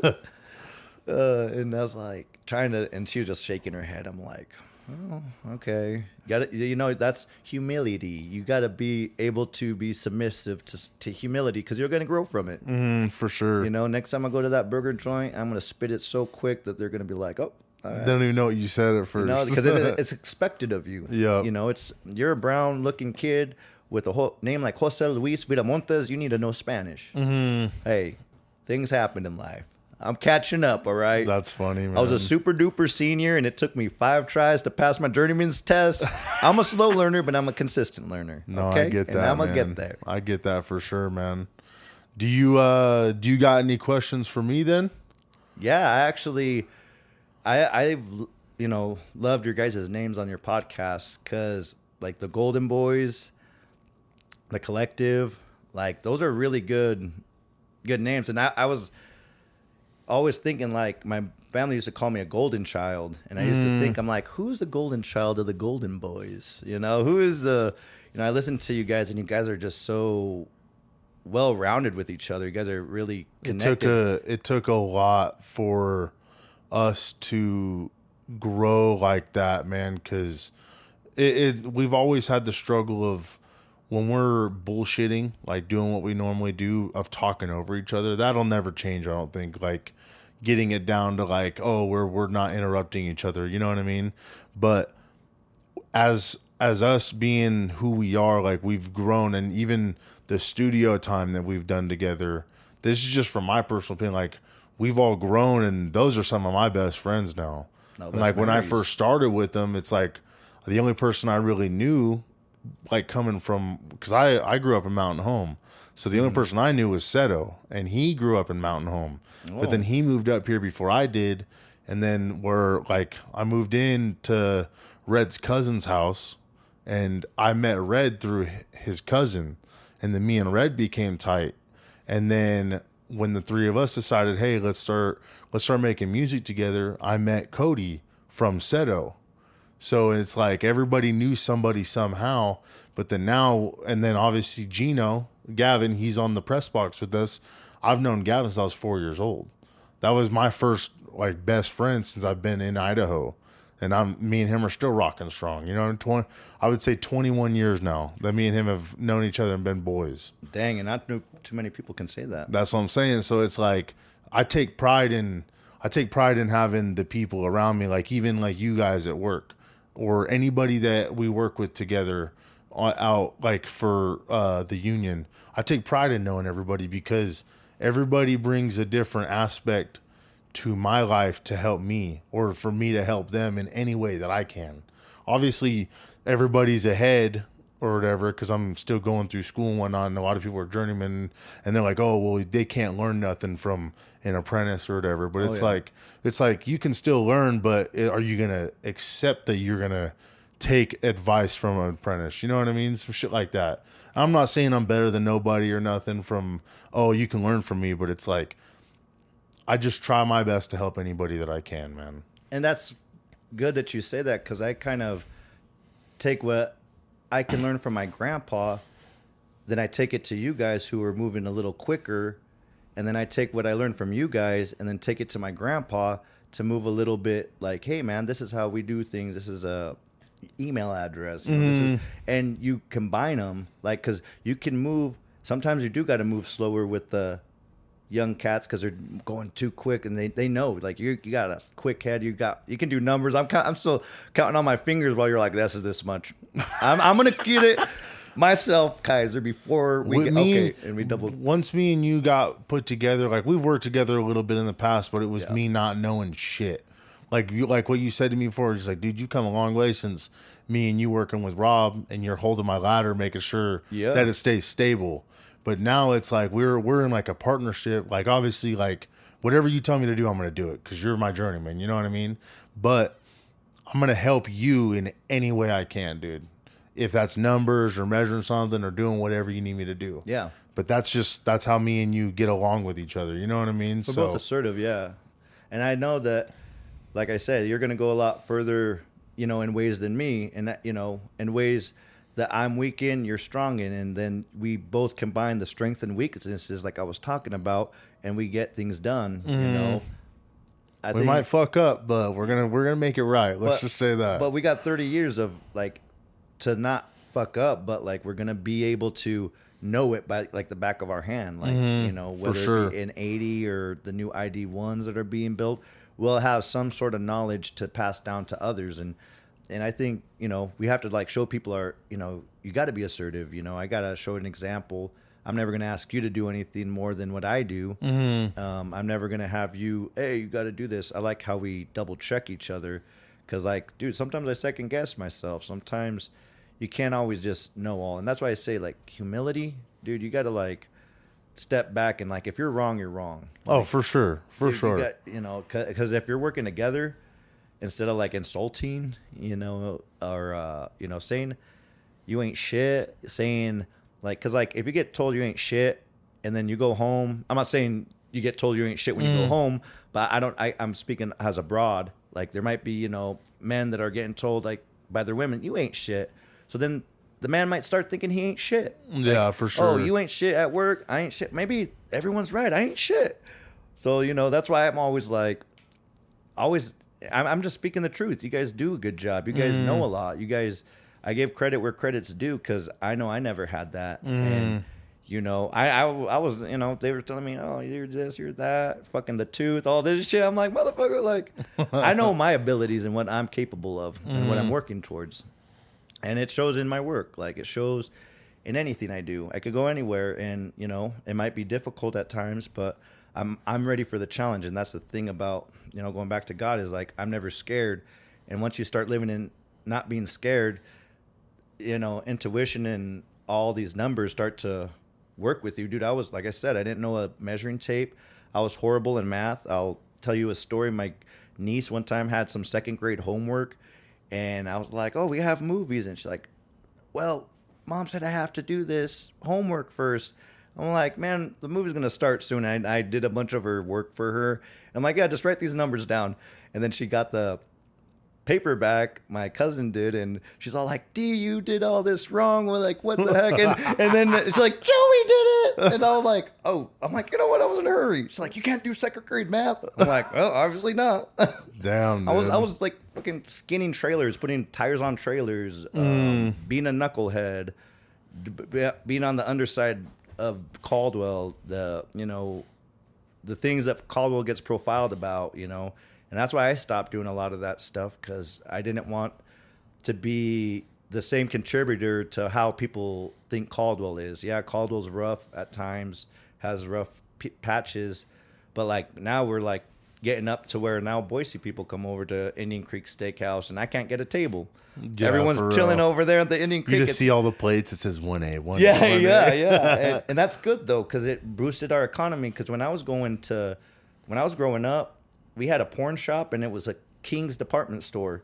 The motherfuckers passed out in the back alley, getting drunk at Vern's, My Caldwell people know exactly what I'm talking about, but we came a long way, and I think we're going a long way. This right here, man, you don't know how much IT, like, when I was wanting to rap and do all this podcasting, well, not podcasting, but just be involved with music, you showed me. I'm like, man, finally, like, God, you sent me someone who can make sense of this, mixing and mastering, EQ. And I was like, hey, I was actually looking into that stuff, and now you're actually applying it.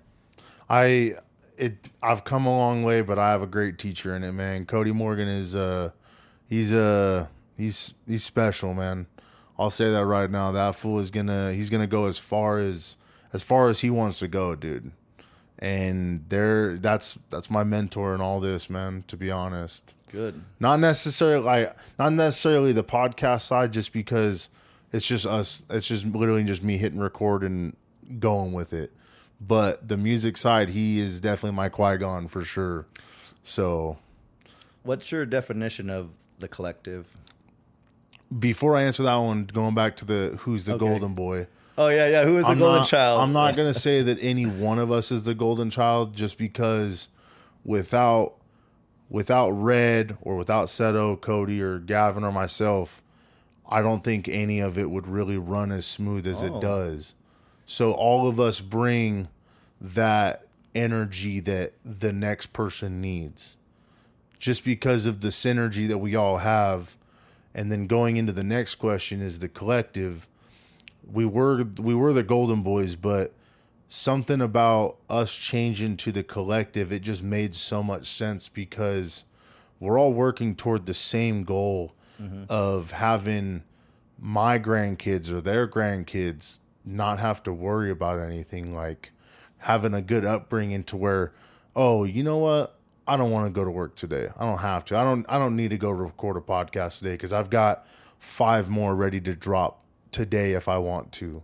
Or we have a whole album ready to go, or Cody's got a live show with the Casanovas that they're going to go on for a month, and we're all going to go tour with them, because we don't have to worry about paying our bills because they're already paid. Yeah. Like we're all in agreement that for the greater good, we all have to set aside our differences to make the collective what it needs to be. Yeah, man.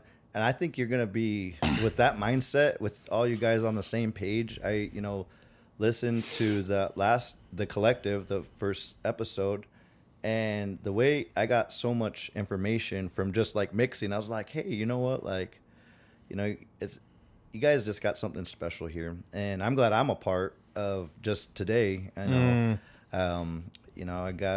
gave you those presents, some Malaysian coffee. Yep, and I'm excited to use them. And that's going to be my thing. Like, I think people getting invited to an interview, man, I've never done this. So that's why I want to give back, because I appreciate it, man. Thank you for sorting everything out, re-inspiring me to like get my writing down to like put to beat, and showing me logic. Man, like you said, like you can learn from the young, and any older persons should just set their ego aside and like understand you can be a better person by just sitting back and listening and not talking. I know my bad. I know that like whenever it's like all of us hanging out or whatever for the collective, like I'm more of the one that kind of just sits back and just listens most of the time. Like I'm letting these guys talk, because it's like I just want to soak in all the information that I can. It doesn't even matter what we're talking about. Like I'm just like, dude, I just want to learn. I want to be better than what I was yesterday, or what I was 30 minutes before we even got there, type of shit. So it's like I listen more than I talk. Like you even know this at work, man. Like I talk, but I'm really quiet at the same time. You know what I mean? So yeah, you're engaging in silence, and I mean you're just slowly processing. Because I mean, who knows? What if everyone breaks off and runs? Someone's running a show here, someone's running a show there, or Cordy Morgan's going to tour, and you got to still take the pod, doing all that. You guys all know about somewhat about the digital audio workstations. That's another, big benefit. Because I remember when a lot of guys would like rap locally or do things locally, no one knew what the hell they were doing on a computer when it came to like this technical stuff. Me too. Most of the time I'm like, oh, I'm becoming an IT guy. Frick this. Like, I ain't doing this. And I'll just write, and I'll just like write to beats. I'm like, oh, maybe one day I'll find somebody who I can record, or I'll like learn it myself. But then like, life happens, and you're like, oh, playing the guitar, or, There's it's crazy, because there's a lot of people out here in this area that know how to rap, or want to rap, or think they can rap. And obviously I would say even 95, 99% of people are better than what I can do for rap. But that's just because they've done it so much longer than I have. But there's not a lot of people out here that can sit down and get behind the keys and make their voice good. Yeah. Like, that's something that Red always talked to me about was, dude, you can go farther than any of us can just because of what you know behind the computer and the assets you have for the computer. And I was like, I mean, I get it, but it's not just a me thing, like it's an us thing. You know what I mean? Like I can't get in there without you guys. That's my mindset. Oh yeah. But that's why we started the pod in the first place, was just because the synergy we all had between each other. So that's good though. And I mean, in Idaho, you have to be really articulate about or articulate yourself in a way to not like have people thinking, oh, another Idaho rapper. What are they going to rap about? Weed rows, potatoes over in Ontario. Like, what's so big over there? And so your life has to be matching just that. Because, like, you know, I rap about gangbanging and shooting. There's real gangbangers in Caldwell who'll be all like, hey, Joe, you never done that. Yep, you never done that. You never hold a pistol. You don't own a pistol, you know? And they know that. Like, people know that, especially being a felon. But, yeah, and that's the thing is, like, most of the things to articulate is hard to do it in rap. Because, I mean, how are you going to rap about, you know, fishing or something? And I think the emergence of, like, this, like, country rap, I think people could probably do it. Like, you know, not like saying like you got to be country and rap or nothing, but like there's like a sound, like I don't know how I would describe it, like I don't know, like Post Malone-ish. But like when I listen to Cody Morgan, I'm just like, wow, that's something refreshing. That's something like I know Idahoans will relate to, on top of the broader audience outside of Idaho. You know, you don't need to just be, but like if, you know, they say like, oh, okay, I know when I listen to an artist, I want to like get to know everything about them. If I like their song, you know, okay, who's this? Oh, you know, okay, sound matches a state, you know, a little. What's crazy is he started as a rapper or an art. I wouldn't even say Cody's a rapper. He's an artist. You know what I mean? Yeah. But he always had love for, like, he told me, I was asking everybody what their favorite albums was, and he's like, dude, my favorite album is this. I can't remember. It's a Felly album. And I tried to listen. I was like, Cody, I could not get into this. It's just not my style. But it's not rap. You know what I mean? It's like a hip hop thing. But it's like he's so versed on behind the keys that he can do whatever he wants, dude. And with him getting this live band with Jesse and Jacob, shout out Jacob. Jacob Lane, yeah. But shout out to those guys for helping him become more versed in that kind of environment, because without them, he would still be making beats or whatever, or trying to make like a country song, or I wouldn't even like the country rap or whatever, trying to make it like that off that instead of the live stuff that they're doing, because they're fucking miles ahead, dude. Yeah, they're R&B. Yeah, he's like definitely got that rhythm and blues. Like, I mean, like I say, like it's not something I would want to do, like to learn how to like sing and, you know, learn the keys, because like, you know, music theory enough, or just even the chord structure, you can do anything. Like, you know, your 3/3s to 4/4, yeah, like, you know timing, man. You can punch in whenever you want. You can, hey, I'm gonna say this. You know when to, like, you know, come in on a high note, go in on a low, coming in on a high, low, and you learn to move those melodic patterns around. Dude, you're unstoppable. And see, what's crazy though too is it's not even just like the music aspect that is the main part of it. Like, there's so much production that goes behind it. Like, Seto loves music, but he realized I'm a better behind the scenes. Like, I want to be able to go and make sure that Cody has a great show. Yeah. But then on the same spectrum, Red, that fool is like what would the word be, like a costume designing genius, dude. Like, he knows fashion. He dresses like an NBA player going into an arena. You ever seen the videos like that? Like, they're dressing funky. They look, but he has this swag that, like, he can match. He can match it. Yeah. So it's like whenever we start getting more clothes out, he's our designer, kind of thing. You know what I mean? And shout out Tony G, because he's getting shirts made for us so we can get me an collective XL. shirts. Yeah, I got you. But appreciate it. there's like, just going back to the collective thing, man, like there's a lot of synergy that goes on with it, man. It's crazy. I like it.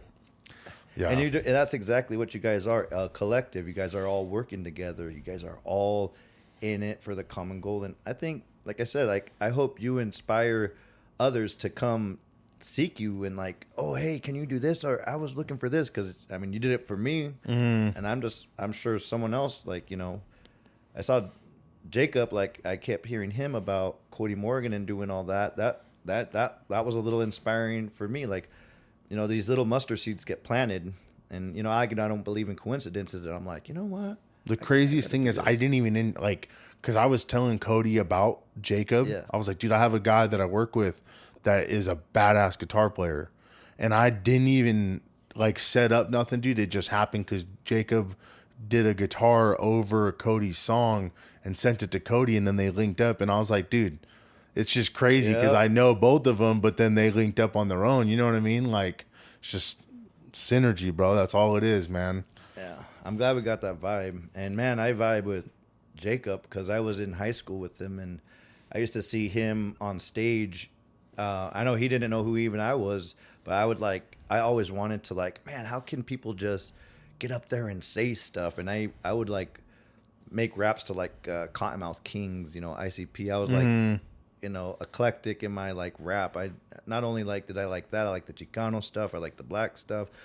I liked even Asian rap. Like there's a guy named Jin who was a really good freestyle battler. I loved like that New York battle rap stuff. And I just, you know, like I said, I'm like, how could I mold all that into one? And I mean, that's been like not my life's project, but like then I get to like liking like people like Doug Somm from like South Texas and by the border, and like he sings really twangy, you know, like Hank Williams Sr. You ever hear him? Your teen heart.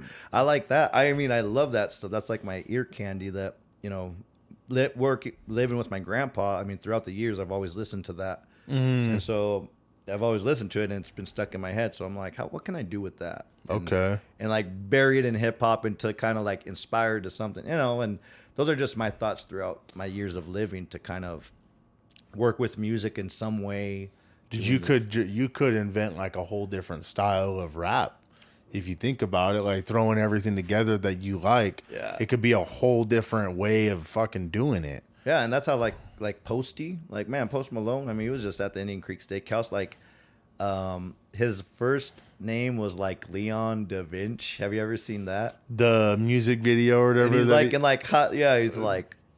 He's doing like he's on some like 80s like R&B. Think of him doing that and where he's at now. And then where he's at now. Yeah, exactly. You're always changing as an artist. I think he's coming to the Broncos Stadium, Albertsons Arena or Albertsons Stadium. I think he's coming with Jelly Roll. Him and Jelly Roll are coming or whatever. That's going to be a banger of a show, man. So. See, and if Jelly Roll, like my mom hates rap, but like when she heard Jelly Roll, like I know everybody like either loves him or hates him, but like she turned him like, oh yeah, he has some all right rap. Well, she liked the R&B stuff, but like I heard him rapping in like apartments. Like they were posting like his like freestyles and stuff. I'm like, oh, that's a pretty tight white boy. And he was rapping with another dude, because my brother was into the dude that brought him up. He's in prison now. Oh, what is his name?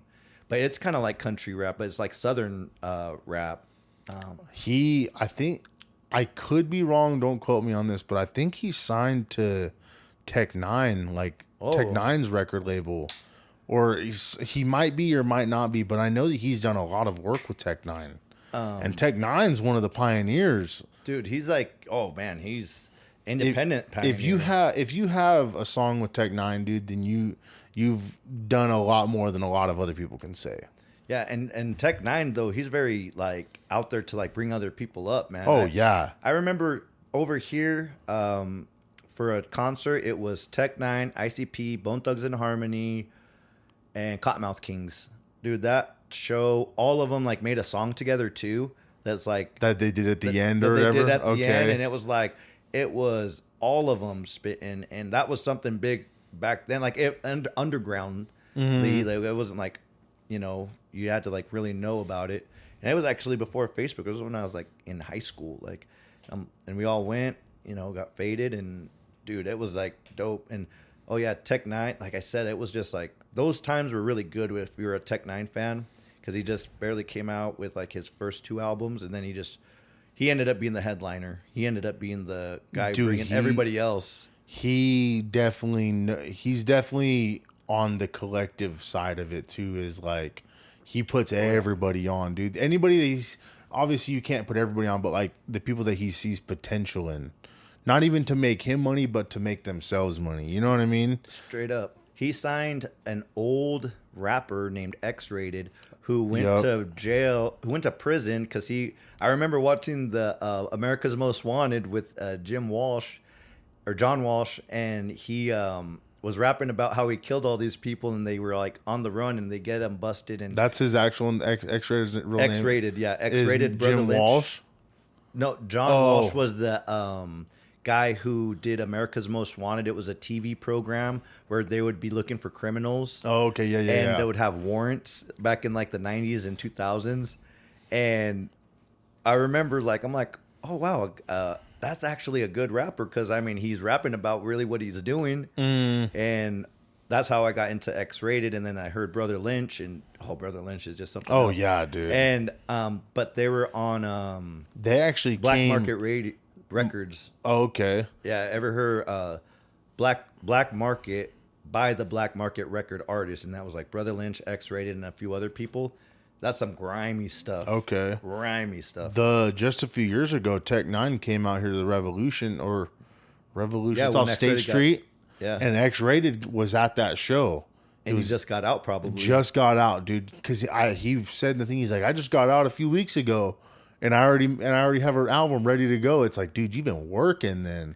But it's like Tech sees the potential in this guy to do better for himself. You know what I mean? So definitely, and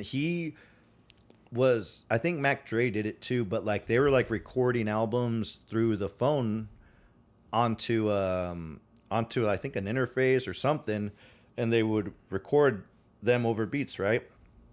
Tory Lanez just took it a step further, and like he has a quality like album, the Petersons and the Petersons, and like from X-Rated hearing his old stuff, you can hear it's like a phone. Yep. And then to Tory Lanez is like whatever that producer did. You can't even tell. You can't tell. Yep. And dude, he goes in on Megan Thee Stallion. Like all his family members are features. That's it. It was all done independently. He just talking crap on the it's hard. It's hard. And I'm not a Tory Lanez fan. I never like listened to him too much. But like this one was like, damn, this is okay. Some tight stuff, because it's like reality. It's like he's rapping his like that's his life. Like right now is like some hard ass shit, and man, he articulates, and like the way he goes in on some things, I'm like, damn. He says little but melodically. Like it's like I don't know. It's just a good album. Fuck yeah, dude. You can check it out. I'm sure it's on Spotify. Oh yeah, I'll definitely have to dive through it, man. Because I know you told me about it this week or whatever, about checking it out, and just been busy or whatever, but I'll definitely step up and try to listen through it, because whenever I listen to albums, I try to listen to them once all the way through, take what I like, and then I go through it again. Like you're not gonna know what the album is supposed to mean the first time through it, you know what I mean? But when you go through the second time, you're gonna hear stuff like, fuck, he actually said that? Like that's crazy, because you kind of know what you're looking for. You know what I mean? Oh yeah, that goes back to the levels I was talking about. You go certain levels of listening, like you like get more in depth. Like oh, that was a little double entendre. They use that same word for 2 different meanings. That's how I listen to music too. Like you need to send me some Burner. I know you're all about Burner, and I'm like, these guys know all about it too. I need to check it out. And you just sent me a few songs, and like I say, like my style. Like, I mean, I was listening to some, like, Japanese girl named Ichigo, but I don't know one thing she's saying. She sounds like a heartbroken lady, but, like, she sings and raps really well. And, like, I like that, like softness, that dee-dee-dee-dee. Like, they just have, like, a different type of like melodic pattern. I don't know what it is. It's like it's your comfort zone. Yeah, it's for how you. It's some ear candy. I mean, back in the day, Taylor Swift used to be my ear candy. Like I was listening to Taylor Swift back on like Teardrops on My Guitar shit. Yeah. Fucking swinging fucking front doors and shit. Like I was like, and I would listen to that, but I would like turn it down low, and like the boys would be in the car, like, oh shit, we're gonna take this out. I actually won a record from like Kiss of '92 from like her first album, and it was signed. You still have it? Yeah. Oh, okay, there you Yeah, go. it's in the, like I got a whole sleeve, it's like a library of freaking CDs that you just flip through back in the day, and I got like that. Man, that's what I want to get back in my car, dude. Because I used to have a bunch of CDs. I don't know what happened to them, but those are timeless, dude. Like I want to get one CD that I really want to. It's obviously like I could get it whenever, but I want to get the Eminem Show because that's one of my favorite albums of all time. Oh, the Eminem Show was that I think. I mean, some people might disagree, but like that was like the last like real like soulful Eminem song. Like Encore was good. Like it has that song Toy Soldier I liked. But like, did you know that he's never listened to that song again after he recorded it? Soldier? Toy Soldiers, dude. Damn, why? Because his homies got shot up, dude, and he had people die on it, dude. It actually predicted Proof's death. Like I think that's what it signified was he hasn't listened to it because of Proof's death. And earlier when I was talking about how artists tend to give us these signs and symbols of like, you know, people say that Proof died so Eminem could get famous. You know, that was a sacrifice. I'm not substantiating that. Don't claim me but like it tends to be like when people of a famous are getting famous, their like family around them dies. You know, Kanye West was straight up said, like, I killed my mom, died, blah blah blah blah blah. Like, she was a sacrifice. He straight up said it.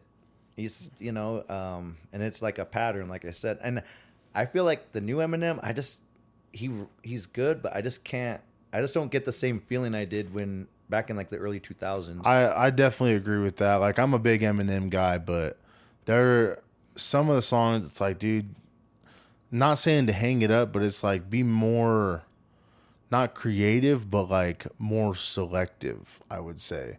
So, dude, this new album, I thought it was killer. But then obviously there's The Death of Slim Shady. Oh yeah, dude, I listened to it cover to cover 3 or 4 times, dude. But he brought back that old flow. Oh yeah, that one on top of that his new one was stuff. that one was better than the one prior, the Murder to Music to Be Murdered By. Oh, Music to Be Murdered By. And then Kamikaze was before that. Yeah. And I thought Kamikaze was dope because he was calling everybody out. Yeah. I thought he was going to call everybody out on this one. I mean, he kind of did, but yeah. I thought he was going to be like punchline after punchline after punchline of just killing people, dude. Obviously with music, not with, you know what I mean? But that's just who Slim Shady is, dude. And I saw a bunch of videos of people like, oh, he needs to be canceled. It's like, no, this is what he's been doing. Ain't nobody can touch Slim Shady, and every rapper knows that, dude. Every old head, bro. You know, I'm gonna play devil's advocate a little bit. Like, take Slim Shady, take Eminem, and then take Paul Wall.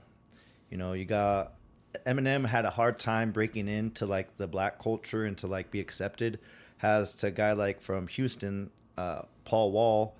He is embraced by like, you know, the black culture, but he never tried to like be, you know, his like outside, like, cause like, you know, Eminem kind of goes hard on like calling out things, like especially early in his career, he was like talking on the gays like pretty harsh. Mm-hmm. You know, Paul Wall's more like smooth and like he's clean with it, dude. And he's getting away he does all that black culture. He like made the grills thing pretty big. Mm-hmm. Johnny Dang's grills is probably benefiting from all of Paul Wall's music, and kind of look at that, and then look at a guy named Milkbone. He was a rapper, but I mean he didn't have a lot of hit songs, but he had this one that like rappers did beats to a lot. Like Jay-Z has a 7-minute freestyle with a guy named Big L, and they use the Milkbone beat, and it is just some. You'll have to send me that so I can listen to that. So I can hear exactly like what you're saying about it. So No, yeah, and it's called Keep It Real, and I'll send you it. And man, he's really good. He has flow. It's like, why didn't he go any further? It's like, was he limited? Like, you know, I know Vanilla Ice kind of got shot in the foot because he was like claiming he was from a hard hood or broke, but he was from Beverly Hills. So like, you know, white rappers, they have to like be more than just a rapper. They have to like to be accepted, you know, into the whole realm of things. And it's either, like I say, like maybe Paul Wall was raised around so much black culture that like it was just hand in hand when he went to go rap. It's like, oh yeah, that's Paul. You know? But you know, there's a lot of underground rappers too that I don't think get enough credit. Vinny Paz is one of them. He's out of Philadelphia. Yep. But you know, there's a place for everybody. Oh yeah, honestly, or you make your own lane. Yep, exactly. There's a lot of the music scene out here, man. Like there's not a lot of people, but there's enough people to make waves out here. Is what I would say. It's just growing, and growing. Because if you're not gonna do it, someone else is gonna do it later. Exactly. And it's good to just have your foot in, and we're making a community. You know, I'm sure you'll get recognized by the people who've been doing it in Boise for a while, and they'll be like, "Oh, who's this collective? I want to work with them," because it's a small world. Like, we talked about earlier. You know, well, what's crazy too is there's not a lot of people that are doing a podcast out here though either. Like I don't like, there might be, but we haven't heard of anybody doing a podcast out here. And then we popped up with one, and now it's like, not even to tune our own horn, but it's like we've got like a little cult following behind us. Like I've got people hitting me up like, dude, when's the next episode going to come out? Cody's got people, Seto's got people, but it's like we have our people that are backing us the whole time, and it's only going to grow from there. You guys got a very great foundation. You guys got a solid foundation, and that's what anybody could ask for. You built it on a rock. You didn't build it on sand. You guys are doing the hard work, and like I say, man, I'm glad I know you, you know, because you're only gonna improve, like at work. You're only gonna get better. I mean, it's only up to yourself if you sleep too much. Let's just say if you get distracted with things, because I feel sometimes when people get to having some acclaim to their name, that's a drug, you know. And handling any drug, like, you know, shit, I take finasteride for my hairline. When I don't take it, my hair might start falling off, you know. But you can't depend on it, and it's like you got to always be able to just know how to maneuver when things get bad, you know, because like my medicine, I can't always be taking it. It might affect me later with something else. So you got to find that natural balance of just, you know, moving forward when you know, someone takes a step behind, someone takes a step back. You got to learn how to press forward, because too many times, like me, man, I fell out of like just even recording or anything just because life was so heavy. And then, you know, years later you come along with all your equipment. I'm like, I've been doing this. Like I know what you're talking about. I want to talk, you know, I got someone to talk about with it. Like I got friends, don't get me wrong, plenty, but like none of them are interested in this kind of stuff. So it's like talking to them is like talking Greek, you know. It's like, oh, okay, you're still doing that? Yeah, no, I get that for sure, man. How do you feel? I feel great. I feel I've learned a lot about the collective. I feel that's good, man. I'm glad I'm knowing you guys. I can't wait to meet your homeboys. I can't wait to just, you know, maybe I'll slap some food together and one day just kind of meet and some carnitas. Carnitas, yeah. No, I'll do anything, man. If you guys like Mexican or Asian, that's my specialty. I got you. I appreciate you coming on. I appreciate you letting me. I appreciate you. I guess you really can't even call it an interview, but it's more of just a conversation, so the people know who you are. Because obviously I know you, but not everybody else does. You know what I mean? But I appreciate you, man. Appreciate you coming on. You. Shout out Seto. Shout out Rez. Shout out Cody. Shout out Gavin. Shout out. I can't wait to meet you fellas. This has been The Collective. Full of something that'll knock you on your ass. Got the quarter wrap like I'm boasting with the sack. Got cheddar on my head when I touch down with the pack. tat. Finna hit you like the bus, and I'm about to steal it back. Yeah, yeah.